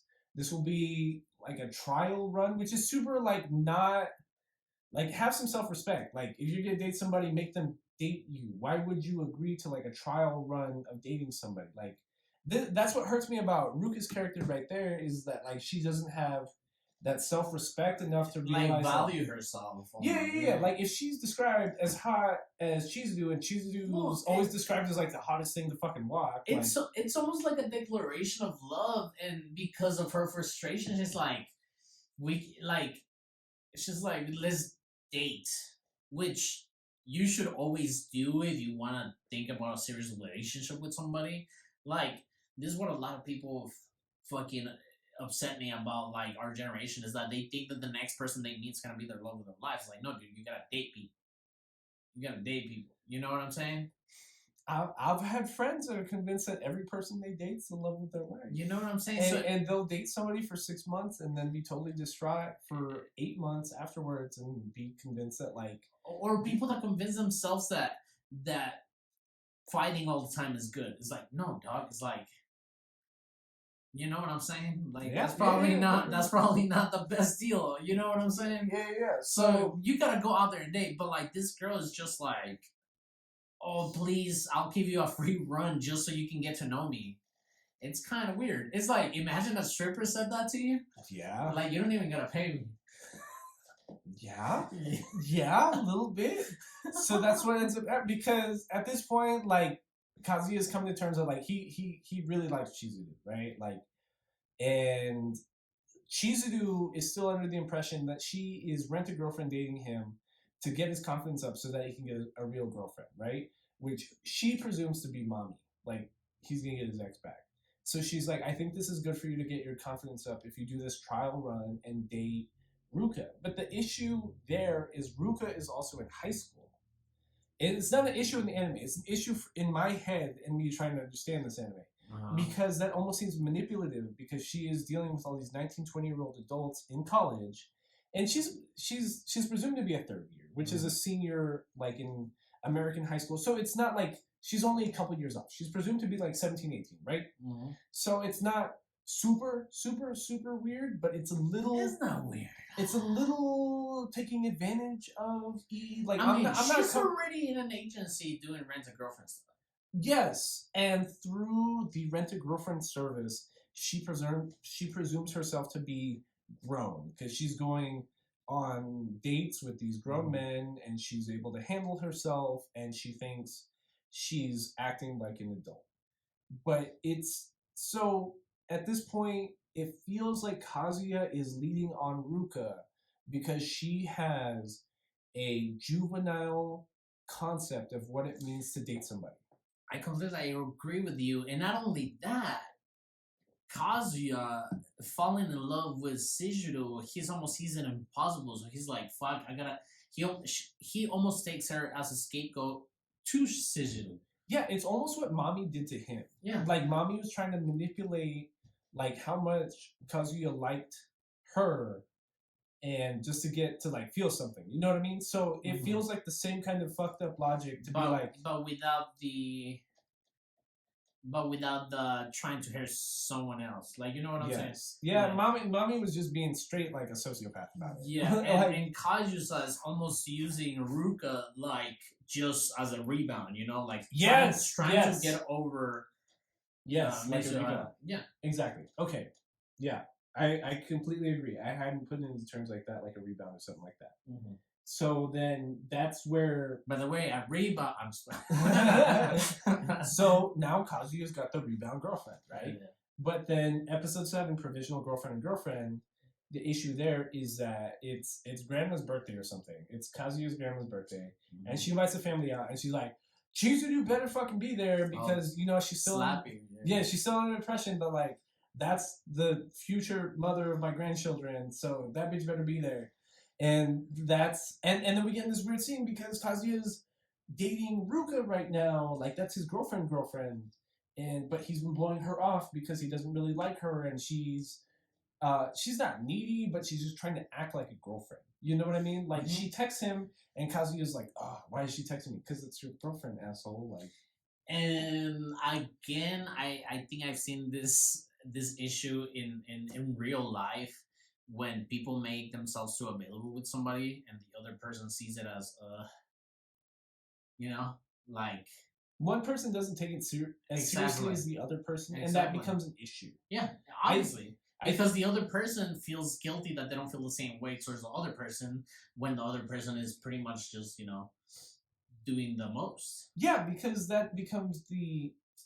Before they meet up with grandma, I can't even remember how it happened, but Kazuya is out with Chizudu again, and they're caught together almost by Ruka, and Ruka sees them and like takes Kazuya to like a hotel room, and like Kazuya is a little pervert, and he's like, "Yo, this chick that's younger than me is about to fucking rape me and like put me up in this hotel room, and like this is how we're gonna get laid, whatever." She takes off her socks, which again, like the feet Japanese thing, I don't know, but it's highlighted. I'm only bringing it up because it's highlighted in this episode. But Ruka sits Kazuya down, and she's like, "Yo, you told me you were gonna try to take this relationship seriously. I catch you out here fucking around with Chizudu. That shit's not cool. Like, I know she's a rented girlfriend. Y'all haven't done nothing." She even asked him straight out. She's like, "Have you fucked yet? Like, did you?" I think she said like sexual intercourse. I think that's how the dub put it. And Kazuya's like, "No, it's not even like that. Like, she was gonna go meet up with me and my grandma or something. This is where they're all in the dinner, right? No. Before that. Oh, so the first half of this episode is the hotel room. Yes. So she takes off her socks and like she pins Kazuya on the bed. Yeah. And she's like, "Yo, I will put out right now, and if you like are serious about me, like," and again, like it's mean that Ruka, as the younger person in the situation, does not have the self-respect to like value herself. It feels a little like he's taking advantage, like a little bit. Like I know they're not much older, and the age difference isn't really bad, but he didn't. He did not. But he almost did because he's a horny fucking loser. Yeah, he did. But then again, Ruka is telling this to a horny 20-year-old virgin. Yes. You know what I'm saying? Yes. And he didn't. He almost did. I don't know. A lot of people almost do stuff, but I mean, what can I tell you? He didn't.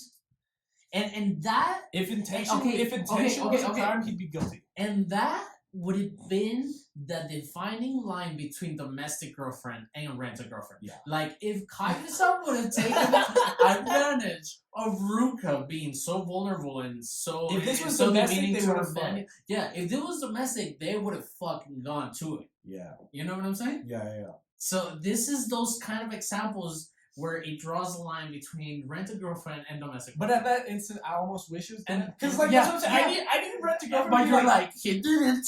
I need rent-a-girlfriend to be like 80% more trash than it is. And it's not.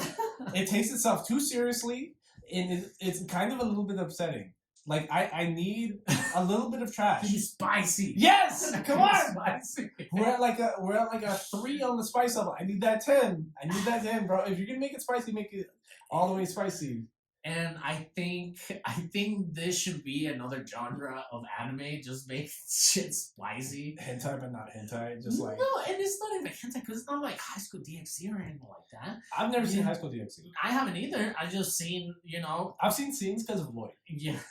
So I've seen scenes of High School DxD because of Lloyd. So you know what I'm saying? So it doesn't have to be like that, but like Domestic Girlfriend has to be like the equivalent to a very spicy like Mexican novela. Yeah. You know what I'm saying? Like Rent a Girlfriend's a sort of spicy Mexican novella. you know what I'm saying? So I think that if the industry notices this level of spiciness, they can bring a lot of good material. But see, that's the issue. Like, Rent a Girlfriend has basically already been guaranteed like 2 more seasons. Because the last episode. Well, Domestic is getting 2, right? I didn't know Domestic was getting sequels. No? Oh, shit. I know Rent a Girlfriend for a fact is getting sequels. Because the day the last episode came out, they got a contract. They got a contract for I think 2 more. Yeah. I know for sure season 2's in production. I'm not sure about season 3. You don't think Domestic has? I thought I heard. Maybe I'm confusing them, but yeah. I mean, it is spicy. It is spicy. Rent a Girlfriend is spicy, but that, like I said, that will be the defining line between something like Domestic Girlfriend and Rent a Girlfriend. Like, if he would have taken advantage of Ruka's behavior. Wait. I just Googled it, but I think you're right. So, I think season 2 was unofficially announced, but because of COVID, it was pushed back. So, Domestic probably is getting a season 2. Yeah. Oh, fuck, that's gonna be good. Yeah, you know what that's I'm saying? That's gonna be so good. So, spicy stuff. Yes. Like, if a Kame got killed would have some of the spiciness, it would have even made it better. You know what I'm saying? Stop it. Yeah. Like, that would be like super fucking Akame got killed was good because like it didn't try to be spicy. You know what I mean? No. It was like big explosions, CGI beams, and then like just big titted bitches and a horny dude. Like it was like a subplot. Yeah, it was nonchalant. Yeah. Yeah. If Akame got killed was more spicy, I don't know, man. It might be too good that it'd be redundant almost. Yeah, my head would pop. Like, yeah, dude. Like, so please, anybody in Japan, I don't know if you can understand us. I'm sure you know English. I don't know Japanese, but please make some more spicy stuff. Fuck, bro, we're gonna start getting suggested hentai if you fucking say that. Nah, bro. Anyways, I don't even know where we're at in the plot to Rent a Girlfriend. We were talking about the spiciness between Ruka in their room and him not taking advantage of her. Okay. Yeah, so the second half of that episode is they go on the lunch date with Kazuya's family and grandma. But so he takes Chizuru because Chizuru, like, his grandma's in love with Chizuru and she thinks that's his girlfriend. But then Ruka just shows up because while they were in the hotel room, he went to go take a piss and she looked at his phone and she just shows up. And she's telling the whole family, like, yo, I'm his actual girlfriend and Chizuru's not. And the family's confused. And they're like, what the fuck? So the grandma, like, pulls this weirdo. Yeah, the grandma pulls Kazuya to the side and she's like, yo, you better fucking not be cheating on Chizuru, like, you little shit, because I want grandkids from Chizuru real bad. And he makes up a lie and says that she's a pathological liar. So, yeah, which is a very big lie. Yeah. You know what I'm saying? Like, it's weird to tell, like, even if the scenario was real, it's like, oh yeah, she's a pathological liar that we hang out with.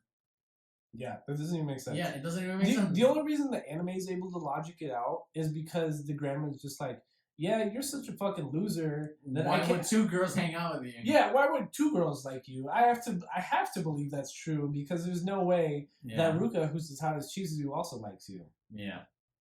So then they go. It's New Year's. So they're going to a temple. Mm-hmm. They're going to a temple to pay their respects and get their New Year wishes or whatever the fuck Japanese people do. And so Ruka pulls the grandma to the side and she's gonna like talk to her and be like, no, I'm actually Kazuya's girlfriend. But what she ends up learning from talking to grandma is that like it's not that Kazuya also probably like Chizuru is that the grandma is super adamantly about Chizuru because Ruka initially thought that it was just about having grandkids. And if it was just about having grandkids, that's what she told Kazuya in the hotel room. She's like, if it's just about having grandkids, I can put out two. Don't even trip. Like, I got you. So, but what it ends up being is the grandma actually likes Chizuru. Yeah, and respects her, and you know. Yeah, she wants to know more about like who she thinks is going to be her granddaughter-in-law. Yeah, and I guess like in the Japanese culture, it's more like, does this family contribute to my family? Yeah, you know what I'm saying. Yeah, it's like that. It's exactly like Yeah. that. So that's what breaks Ruka's heart because it's like it's not as simple as I thought it was. It's a much deeper issue that I have to overcome if I'm actually going to be Kazuya's girlfriend. And that's sad, bro. Like that's why I feel for Ruka so much because it's like, bro, like she's the nicest person and is the most forthright about her feelings. Yeah, and she just gets steamrolled in these situations. In a way, Kazuya was the same way towards mommy as Ruka is being towards Kazuya. Yeah. You know. Yeah. And I think that's on purpose, to be honest. Mm-hmm. I think that's like her. It is the foil of the foil. Yeah. Yeah. Yeah. Foil squared. Yeah, foil squared. Yeah, I agree completely, to be honest, because I don't know. The very next episode isn't even about anything. It's just Kazuya's a loser and stalks Chizuru, who he expects to be on a date. Like, he knows she's a renter girlfriend. And he sees her out with some guy and is just like, yeah, who the fuck is she dating? I'm gonna stalk her whole fucking date. Yeah. And just like confronts her in the middle of like a square on Christmas Day. And it's super fucking losery because he just be talking like, shit and like being insecure at the same time. Yeah, like who the fuck this guy thinks it is? And he's like, oh, they're probably banging, blah blah blah blah blah. And really, it was just Chizuru is out with some dude who's an actor because Chizuru's a would-be actor and she's a renter girlfriend so that she can practice her acting on these fucking losers. Yeah. And it's very cool motive to be. Yeah, that's what I mean. That's why I don't fucking like Kazuya as a character. Like, he's just a fucking weirdo. He is a weirdo. He is a weirdo. There's a very fine line between, you know, infatuation and like obsession. Yeah. And that's why people need to date, because even if you're a weird fucking horny dude, if you start dating women will tell you what's wrong with you. Or dudes. No. Yeah, whoever your partner is. Whoever dating. Yeah. I'm not. Don't get me wrong. Yeah. It's like, and whoever the fuck you want to date, if you date hard enough, like they will tell you, like, yo, I can't be with you any longer because you're fucking weird because of this situation. Maybe you should do some introspect and be like, you know what? Maybe I am a little bit like that. Okay, take your time, date another person, and try to work on that. Try to work on what that. Kazuya and Ruka have the same problem, which is the first person that they took seriously did not take them seriously, and are therefore convinced that that was the only relationship that mattered. And it's wrong. It's wrong. You know what I mean? That's not real life. Ooh, yeah. I keep shaking the camera. And there was no airplane. But yes, yeah, man. And like I said, like, don't be scared to date. It's not gonna work out. Trust me, it's not gonna work out the first fucking 30 times. Maybe the first, 50 times. But Jesus, Aldo. Just date. Put yourself out there. Put yourself out there and feel something. Right. A lot of people are convinced that they're the shit nowadays. So, okay. Yeah. So, we're done with episode 9, Liza's girlfriend. The beginning of episode 10, Friends and Girlfriend. Friend's girlfriend is Ruka is now working at the karaoke bar that Kazuya is working at. Yeah. Kazuya's such a loser. Kazuya got a job serving at a karaoke bar because he was running out of money from renting Chizuru so much. And Ruka, just wanting to be closer to Kazuya as his girlfriend, decides to get the same job so they can hang out together at work. And they like work at a karaoke bar. Yeah, I think they both have the wrong motivation here. Like if Kazuya feels bad about spending so much money on Chizuru, just stop dating Chizuru. Yeah. Ruka should not be going out of her way to hang out with somebody that's not giving her that time. Yeah, and instead it's like at work time. Yeah, that's not It's not quality time. I don't have COVID. I have allergies and I'm an asthmatic. I swear to God. It's not quality time. It's just work time. You know what I'm it's saying? just working. That's not a real thing. And then in this episode, we fucking find out that Mommy found out the Chizuru is a rent-a-girlfriend. Yeah. Yeah. And it gets spicy. It feels spicy. At this point, trust me, it feels spicy. Well, I don't even remember. Well, what happens is like they start dating, but then by the end of episode 10, fuck, I'm so sorry. Allergies, it's okay. But by the end of episode 10, Chizu comes at Kazuya with a favor. And she's like, yo, I have somebody who's also a rent-a-girlfriend, but she's really shy. She's not really good at the job. Can you please take her out? Because I trust you, because I know you so well. So can you please just take her out on a practice run of a rent-a-girlfriend thing? Like she knows, you know. Yeah, and just try it out to give her creative advice that would make her a good rent-a-girlfriend. Yeah. And this is where we meet Sumi. Sumi is the fourth girl in the intro sequence. The chick with the red hair. She's super shy, and like she's motivated. You know, at the beginning of episode 11 is just Sumi's backstory. It's like she's smart in school. She's like a really badass English major, which in Japan is like super hard, I guess. I don't know. But whenever she's on dates, like she doesn't talk to anybody. And what's her motivation again? To be a renter-girlfriend? Do you remember? Yeah. Money, I guess. I Just don't know. money? Yeah. Yeah, they didn't give a real motivation no? there. Okay.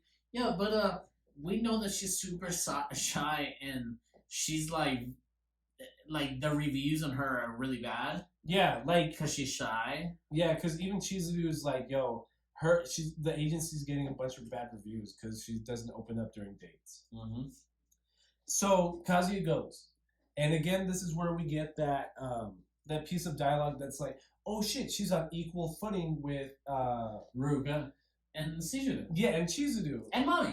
And Mommy. Well, he didn't mention Mommy, but the piece of dialogue is like I said, Mommy's trash. So she's on equal footing with Chizuru because she's just presumed to be hot. You know what I mean? So he goes on this date, and it's bowling and laser tag and fucking a batting cage. I don't know. Well, yeah, the bowling. They go bowling, and I think this is their first little activity throughout this date, and she's not saying anything. She tries to hold his hand in at one point, but she doesn't. Then Kazuya goes to the restroom and comes back seeing all these guys like being in like Sumi's personal space, and they're all like, "Hey, what's up, cutie? Like, what are you doing all by yourself? Blah blah blah." Like, in her bubble. This is why I hate Kazuya, because in this scene he almost bitches out. Yeah, he almost bitches out. Yeah, he almost bitches out. He's like, nah, like, I'm not gonna go hang out with those like scary looking. I'm not gonna go confront those scary looking dudes. And, like, and he showed up and he's like, hey guys. I'm like, bitch, it's like, go get your girl. Yeah. Like, you know she's a shy girl. It's not like you already know what the date was about. Like, she's shy and shit like that. Yeah. So like, go get her. Yeah, and it's I don't know. I think it's really dumb. That's why I hate, because he gets away with it too, because he shits on himself. He's like, yo, sorry guys, I'm gonna take her out of here, and he just lets them talk shit to him and just walks away. But the issue in this episode is Mommy sees them on the date, and she's like, and Mommy right away is like, yo, he's dating Chizuru. What the fuck is going on? Yeah. How is he on a date with another cute girl? And so Mommy confronts Sumi. Mm. And Sumi, like, getting her confidence up as a rent-a-girlfriend, like, tries to act like his girlfriend. Like, she's holding on to him, she's grabbing him, and, like, super about him. But Kazuya's trying to do the opposite right now. Yeah, he's like, that's my friend from my class. Yeah, he's trying to act like Chizuru is his girlfriend still. Yeah. And Mommy knows what's up. And my cousin or something. I don't know. He said something weird. Yeah, and it's just, I don't know. I wish Sumi had more airtime because it's like she's the fourth girl in the intro sequence. We would assume she gets a fourth as much time as everybody else, But she doesn't. but it's super lopsided. Yeah. Like Isn't Sumi, like the last 2 episodes or 3 episodes, I think. the last one episode. Like Really? episode That she 10. comes in? Like episode 10 is Uh-huh. the only episode she's featured in. Oh, okay. Because like episode 11 is then about the loser guy that was originally dating Ruka, Kobayashi. He's tweeting sad boy stuff, and like Kazuya with his group of friends is like, yo, why is Kobayashi like being a sad sack? But Kazuya in his head knows why. It's because he lost Ruka. And he's a fucking loser and can't get another girlfriend, right? Yeah. So, but not only that, Ruka came out in front of Kobayashi that, hey, thank you for making me your rental girlfriend in front of Kazuya. Yeah. And he was like, but I want to date Kazuya for real, or something like that. So, yeah, obviously, the friend, the loser fucking also virgin friend, goes out and, like, starts tweeting sad shit. Yeah. And Kazuya thinking, like he's, like, and this is such an anime moment, because he's just like, what if my friend never meets a girl? And what if he never, like has the courage to talk to anybody else? I would not give a fuck. Yeah, any of my friends were such a fucking dork that they could never get. She was an escort, my bad. Yeah, what a fucking loser. So yeah. So Kazuya gets his first paycheck from the karaoke cafe, and he's just like, oh, I'm gonna spend this on a full date with Chizudu, blah blah blah blah blah. But then he starts thinking about his friend. So he rents Chizudu out for the full day for Kuribayashi. Because Kuribayashi still doesn't know that Chizudu is a rented girlfriend for Kazuya. So like Kuribayashi feels bad for himself because he really thinks his friend got a hot girl. Yeah. So they do that full rented girlfriend date, and by the end of it, Kazuya comes out and he's like to Kuribayashi, he's like, yo, you're my boy. She was rented girlfriend the whole time. I'm also a loser just like you. Neither of us can get fucking laid. We suck and we're spending money on escorts. Enjoy your time that I bought you, bro. Yeah, I bought you the escort for the rest of the day. Have a good time, bro. Which is super, super weird. Like, ain't cool. I mean, your and friend did that to you. Cool. But see, that's the issue there, because it's never explicitly said that Chizudu starts falling for Kazuya. But there is a moment of hesitation on Chizudu when Kazuya comes to her with this idea. When she's like, are you sure? Are you comfortable with me going on a date with your best friend? And in her head, she's almost like, if it's so okay with him, then he must not feel what I'm feeling. Almost. She's never sincere about it. She's never sincere about it. The way they word it, like in anime, is like they're saying that without saying that. You know, it's like kissing without fucking without kissing. And yes, so fuck. And that's my also issue with Rent a Girlfriend, is that like even by the end of the anime, we still don't know completely Chizudu's motivation. We know Kazuya's. Mm-hmm. We know he's about Chizudu, but even by the end of episode 12, no, Kazuya. Yeah, I know.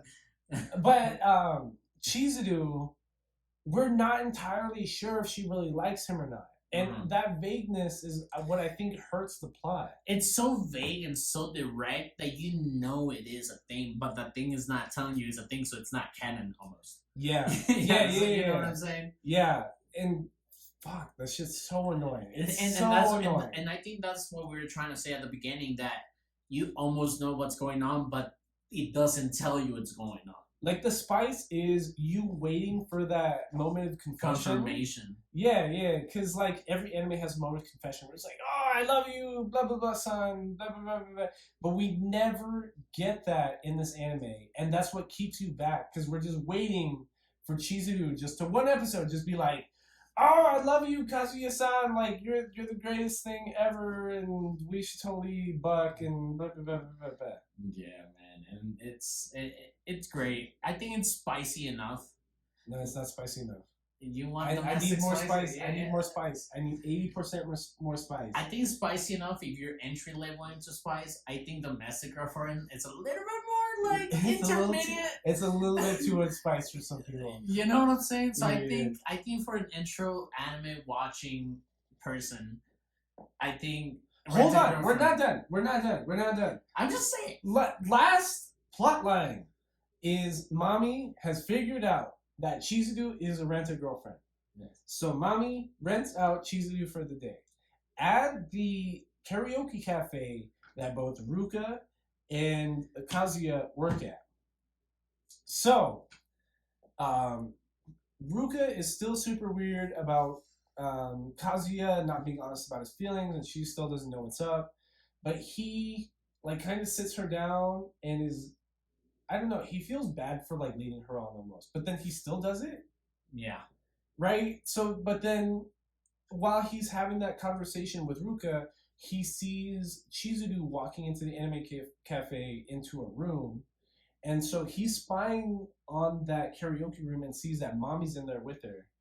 We as the audience are given the privilege of knowing that Mommy is paying Chizuru for the date, but Mommy's being super fucking weird and kind of weirdly aggressive and control, trying to be in control on the whole situation. It's like, no, it's like, you're not gonna leave because I already paid you for the time that I'm gonna pay you. Yeah. Like, I'm gonna confront you about whatever I want. I'm gonna talk you down whatever I want. You know what I'm saying? So it's just them enclosed in a karaoke lounge studio thing, and just Shizuru is just, Miss Yohara is just there, like, taking all this, and she's like, "I'm gonna give you your money back." It's like, no, I'm not gonna give you your money back. Like, it's so cunty, so trash of a person. Like, and that's what I'm saying. I don't even know Mommy's motivation here. Like, who's this bitch in silent voice? Who's the bitch in silent voice? Yeah, which one? that bitch in silent voice. Oh, the one that's her name sounds like Neko. Yeah, no, meow. Oh, not Nia-chan or. I can't even remember her name. Naoko Ueno. Like, that level of cuntiness. Yeah. You know? Like, she just wants to embarrass Chizuru Hada. Like, there's no motivation here except embarrassing her. Because we know from Mommy's internal dialogue that she doesn't even like Kazuya like that. But Chizuru Hada, going about this, she's still convinced herself that she's only doing the rent-a-girlfriend thing with Kazuya to help him get a girlfriend. So they go through this whole shitty date, and by the end of it, Chizuru is telling Mommy, like, yo, he still likes you, like, you should date him, whatever, and what are your honest feelings about him? And Mommy just super bitchy, just looked at her and just like, my feelings for Kazuya are none of your fucking business. This is the bridge, right? Yeah, this is at the bridge. And Kazuya has followed them. Yeah, again, like, this is probably the 4th episode that Kazuya's just like stalking people. Just stalking. Professionally stalking people. Yes, and Chizuru specifically. He's just always stalking Chizuru, which is super fucking weird, and I hate that.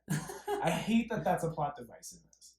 Anyways, so he starts crying because in the back of his head, like, he's like sad almost that Chizuru is trying so hard for him, because she obviously cares about him. And she's getting embarrassed at the same time. Yeah, but she hasn't realized that maybe she likes him, or that maybe she gets along with him at least, and can at least be friendly with him. Because she's still trying to pretend that she's doing just keeping it strictly rent-a-girlfriend, even though she's broken like every fucking rule in the contract, getting involved with his social life, going over to his place, and just all this other shit. Mm-hmm. And that's like the end of the fucking anime, because like he goes back to the apartment and he talks to her, and he's like, he almost confesses his love to her, and he's like, yo, you're the only one for me. And she's like, what do you mean I'm the only one? He's like, oh, I'm the only one, you're the only one that I'm comfortable rent-a-girlfriending. Not that I love you or anything. Yeah. I hate that cop out. Absolutely 1,000% cannot stand that. And like I said, I think it's enough spicy for an intro level. No, I need more spice. I know for you. I I need more spice. I know we need more spice. I want more spice. More spice. But for an intro anime watcher, I'm pretty sure we can put like just like Konosuba, we can put anybody into this like intro level. No, you can't put Konosuba on it. Why not? What do you mean? So you get to the succubus episode of Konosuba season 1. Season 1. Hey, that's just a taste of like what's out Boo! No. There's too much jiggle physics. there. Jiggle physics? For me to call it entry level.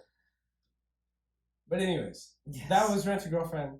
It's fun. It's great. It's alright. I'm guaranteed to watch season 2. Don't get me wrong. Yeah. But It's funny. I need more spice. It's I need I am 1,000% You way can- more excited for season 2 of Domestic Girlfriend than I am for season 2 of Rent a Girlfriend.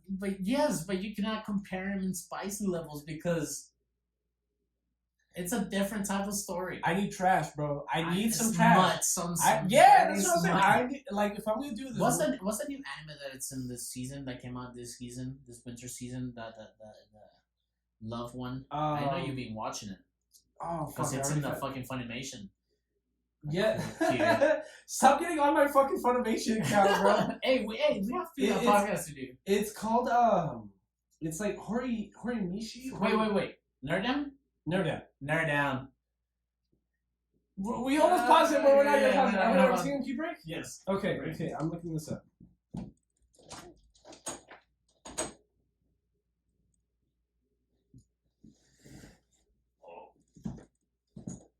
Are you upstairs or downstairs? Okay, I'm going downstairs.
that a fucking 2? Yes. Why are we so long in this? I don't know. Okay. So we're back at the Nerd Down where the nerds get down.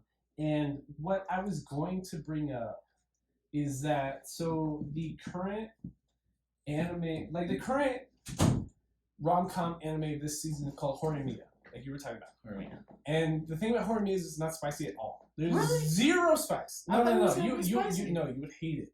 It's literally about the popular girl in school falling in love with the quiet guy because he has long hair, He's so tattoos, and piercings. Oh. You know what I mean? Like that's literally the plot to Horimiya. It's just that like the popular smart girl is in love with the quiet guy because he's got tattoos and piercings. Oh. I thought it was gonna be spicy. It's different. It's completely different. But like maybe it'll get spicier because like I don't know if you know who Giguk is. He's like an anime YouTuber, and he's on that anime podcast with the anime guy. And anyway, so there's this British YouTuber called Giguk, and I was watching his take on this anime season, and apparently Horimiya is like the 5th most read like manga online or something like that. Mm-hmm. So like hopefully it gets spicier. Mm-hmm. But as of right now, it's just like I've watched every episode except for this week's episode. It's literally just like, oh, does he like me? Does he not like me? Oh, maybe we'll hold hands this episode. It's not at all spicy enough. That's right. There's only a handful of like spicy rom-com-ish. What's it called? Where a guy harem anime. We haven't watched that many harem anime, and this is not one of them. Because I guess, like, Konosuba is kind of a harem anime because you don't know who he's going to end up with. Yeah. Which is why I want to watch ReZero at a certain point, because that's my assumption of what ReZero is about. Because ReZero is an isekai, and I've never gotten past the 3rd episode, but my assumption is that it's sort of about like him trying to figure out which of these girls he actually likes. Yeah. But I don't know. Yeah. I don't know. Y'all wanted this for fucking Valentine's Day week. This is. Hey, yeah, but I thought it was a fun anime. I think it's entry level, if not almost intermediate. It's almost not exciting enough for me to call it entry level. What? Rent a Girlfriend? Rent a Girlfriend? Okay. Because I don't know. Like I feel like people that want an introduction in the anime want something like super just balls to the wall, fucking exciting almost. Like you would want to give them Monaco Magica or like even I almost said Cowboy Bebop, but Space Dandy. Yeah. Like Space Dandy is super like, yo, like this is gonna take you away from those like Adult Swim anime that you grew up with. Kind of like you want to just trip on something real quick. Yeah. But yeah, I don't know. I think Konosuba is pretty entry level too. I don't know. I guess depending on what kind of person you're referring it to. Yeah, it's well, Konosuba just has too many like animated 2D tits for me to consider like I wouldn't suggest that to Jacob, but I would suggest it to Jacob Mendeville, who was here for our Fire Force episode. Yeah. Would I almost think Jacob would like fucking. Well, you know Jacob better than I do. Yes. But from what I know of Jacob, he wants something funny, and I would still almost suggest him to watch Konosuba. Konosuba's pretty funny. Because Konosuba is hilarious. And like, if he could actually sit down and pay attention, I think he would. It's all about paying attention. I don't know. How many times can you laugh at like Darkness being afraid to take her clothes off, but then doing it anyways? I don't know. It's funny. A lot of times. But yeah, fuck, that was wild. I can't believe we just got into season 2. I can't believe that like halfway through this week we're gonna do like a season recap. I don't know, man. And for the 3rd time, we've been trying to get stickers. Yeah. Shout out to Brown Whale, local tattoo artist. I have an appointment with him on the 27th of March to get a Seymour tattoo. Seymour Mendez is the pug that's also our intern. Yes. He doesn't do anything, but he doesn't get paid for anything. What so. else do interns do? And he just farts in the room. That's it. But yeah, please follow us on Twitter at BetweenNerds, Instagram, TikTok, same thing. Between Nerds. At BetweenNerds. Email us at betweennerdspodcast@gmail.com. Thank you, Brenda, for hitting us up on Instagram. I know you didn't like the take, but we get you. We completely agree with you. I almost feel like I let her down. Yeah, I know. Because takes like that are like, nah, y'all didn't take this shit seriously enough. Y'all are trash. But it's something so like popular. Like yeah, we try. Like we know all those points you brought up. I'm sorry. Like it's just that people want us to give like a full roundabout episode that they would give if they were going into it blank face. You know what I mean? If like I always referred it to talking at the bar with people about it. Yes, this is more like a bar talk conversation as opposed to like a deep deconstruction on. This is not. What's that YouTube channel you watch? This is not Rockstars. Yeah.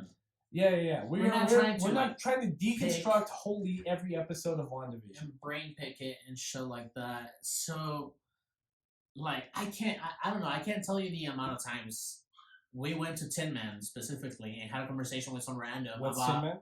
Tin Man is a local craft beer spot where they only serve Texas-based breweries. In El Paso. Okay. And they already have like 5 locations, I think, which is badass. Yeah. You know, and it's awesome beer. So, I mean, every time we get into these fucking conversations, it's just like a hype of that experience we had. And because we're trying to watch the suggestions that you guys give us, whether it's something as popular as Cowboy Bebop and we had a shitty rating about it or a shitty... It wasn't even shitty. It was controversial. It was controversial. You know what I'm saying? Even if we had that, like, we want to hear what you have to say. Anything that was not... And I'll watch it again, because I already watched it like 7-8 times, Cowboy Bebop. Yeah, well, that was the issue we had with, like, our reaction people had to our reaction of Cowboy Bebop was that, like, it seemed like anything less than a 10 would have caused controversy. Yeah. And we had like some real points and nobody heard us out about that. It was just like there was that face value. Drew and Aldo didn't find this the perfect, albeit like I don't know, masterpiece of an anime, and their opinion is now trash. Yeah. I don't know. Yeah. And we've talked about that every episode since. That was like 23 episodes ago. It's because it's the only like is the only retort to like any of our episodes. Yeah. Except for Brenda. Brenda just put out her point, but our answer to that is that we get you. Like we completely agree with you that that's the plot of the movie. Yeah. You know, like that's the plot of the movie. Yeah, well, what were Brenda's points? It was basically like that we didn't go in enough detail about people's motivations. She had issues with our That Calcifer wasn't his slave. With the semantics and the language we use. We called Calcifer a slave. We said the word kidnapped, which like it was like they were like without saying it they said it. Yeah, like. It's like in Disney terms of like the prince just kissing like this sleeping woman. That's sexual assault. You know what I'm saying? Like, that's assault. Yeah. She was not awake and could not give consent. That is literal assault. Exactly. So like, in what other terms can you put that interaction that they have? Yeah, she can get that. It's not to be funny or anything, but that's the way we saw it. And that's the way we talked about it. Yeah, like I'm sorry. Yeah. Anyways, recent things we've done. WandaVision's getting fucking wild, bro. WandaVision is like, I'm waiting for them to introduce the real villain. Because we've talked about who we think the real villain is after watching new Rockstars episodes. Yeah. And I'm waiting, because right now there's no villain besides Wanda in the plot. And her character makes us believe that she's not all guilty. Yeah, like there are aspects of this alternate universe bubble that she's created that even she doesn't understand. She's like, I did that. Like, Yeah. did I really do that? Are you sure? Yeah, that's exactly what's happening. And at the same time, Vision, this figment of her imagination It, slash reality, she animated the corpse. he is feeling. He's being not cautious. What's the other word? Suspicious of Wanda doing something. So is that Wanda trying to get herself caught in her own head? You know what I'm saying? Like, what the fuck is happening? Like, if this dude is a reality that she made up, like, why does this dude have like other motivations? Because it's too real, right? We know she stole the corpse. Yeah. We know that that's probably the actual vibranium corpse because the government sword agency is tracking just the vibranium. But from when we were watching, before WandaVision even started, we were watching a new Rockstars episode on like alternate forms that happens in the storyline. Like Vision's gonna make what was it? There's like a white Vision form or something where like there's this whole form of Vision without the Mind Stone. Oh yeah. He's like yeah, when you see like zombie Vision almost without the stone in his head. Yeah. We see that in the episode last week. I mean last week, not this week. But yeah, I think it's getting fucking crazy just because the brother came in from the Fox X-Men universe. It was the same fucking actor that was casted as Quicksilver. And the interactions that they were having in that episode, it was just fucking weird, bro. I don't know. At some point, the whole TV thing kind of fades out. How many episodes are left? I think we have 4 left. I think it ends March 5th. Does it? Okay. I couldn't remember. Because it's 6. I think we have 3 left. I don't know. It's pretty good. I don't know how. I'm pretty sure everyone in the world's fucking watching WandaVision right now. Like, what else is there to watch? Nothing else. Yeah, there's nothing else to watch. Yeah. But this past week I finally finished part 6 of JoJo's. I remember probably like our Promised Neverland episode. I brought up that I was reading part 6 of JoJo's. Yeah. And I don't know what it was, but I just never finished it. Like, I was going through what I read through. I only had like 7 chapters left out of like 150 something. And I don't know why I never finished it. But it's short. No, but that shit didn't make sense. Yeah. No, that shit does not make sense. Like, I love JoJo's to death as an anime, and then I kind of understand why Studio Dave or David, I can't remember what studio is that make JoJo's, but I kind of understand why they've been taking so long to animate it, because the end of JoJo's Part 6 literally does not make sense. Well, like, the last 6 chapters, I'm lost. This is I have no idea what's going on. Well, if you think about it, anything after Crusaders, it's almost like off the wall JoJo's. It's almost multiverse JoJo's. Well, even Stardust Crusaders is like wild, just back because okay. So on Thursday, I tweeted, the ending of JoJo's Part 6 didn't make sense. My stepbrother Connor texted me. He's in medical school in West Virginia. He was like, yo, is that the Italian one? I'm like, no, that's Part 5. JoJo's Part 6 hasn't been animated. And we were just chopping it up. And I was telling him I only wanted to read Part 6 so that I can get to Part 7, because that's when Araki switched from like a weekly publisher to a monthly publisher. Mm-hmm. And he was asking me, why does that matter? And I was like, because this is where Araki finally gets to like structure his chapters as opposed to like just making shit up every week. Because you're talking about Stardust Crusaders. Stardust Crusaders, the anime, feels especially like villain of the weeky. You know what I mean? It's just like, we're walking here, new villain. We're walking here, new villain. It's just every week he was just making up a new villain, because that's what you have to do when you're making an anime a manga weekly. Yeah. So, and that's the issue with Part 6 of JoJo's. It feels to me, I don't know, I just read the thing, but it feels like he wanted to make a really, really big plot. Like he wanted to do an exceptional plot line and make something super fucking out there, but he couldn't piece it together well enough because he was having to publish in a weekly format. Yeah. I don't know. I haven't read any of them. I just watched the anime so far. I didn't really like, what is it, the one with the guy with the ducktail.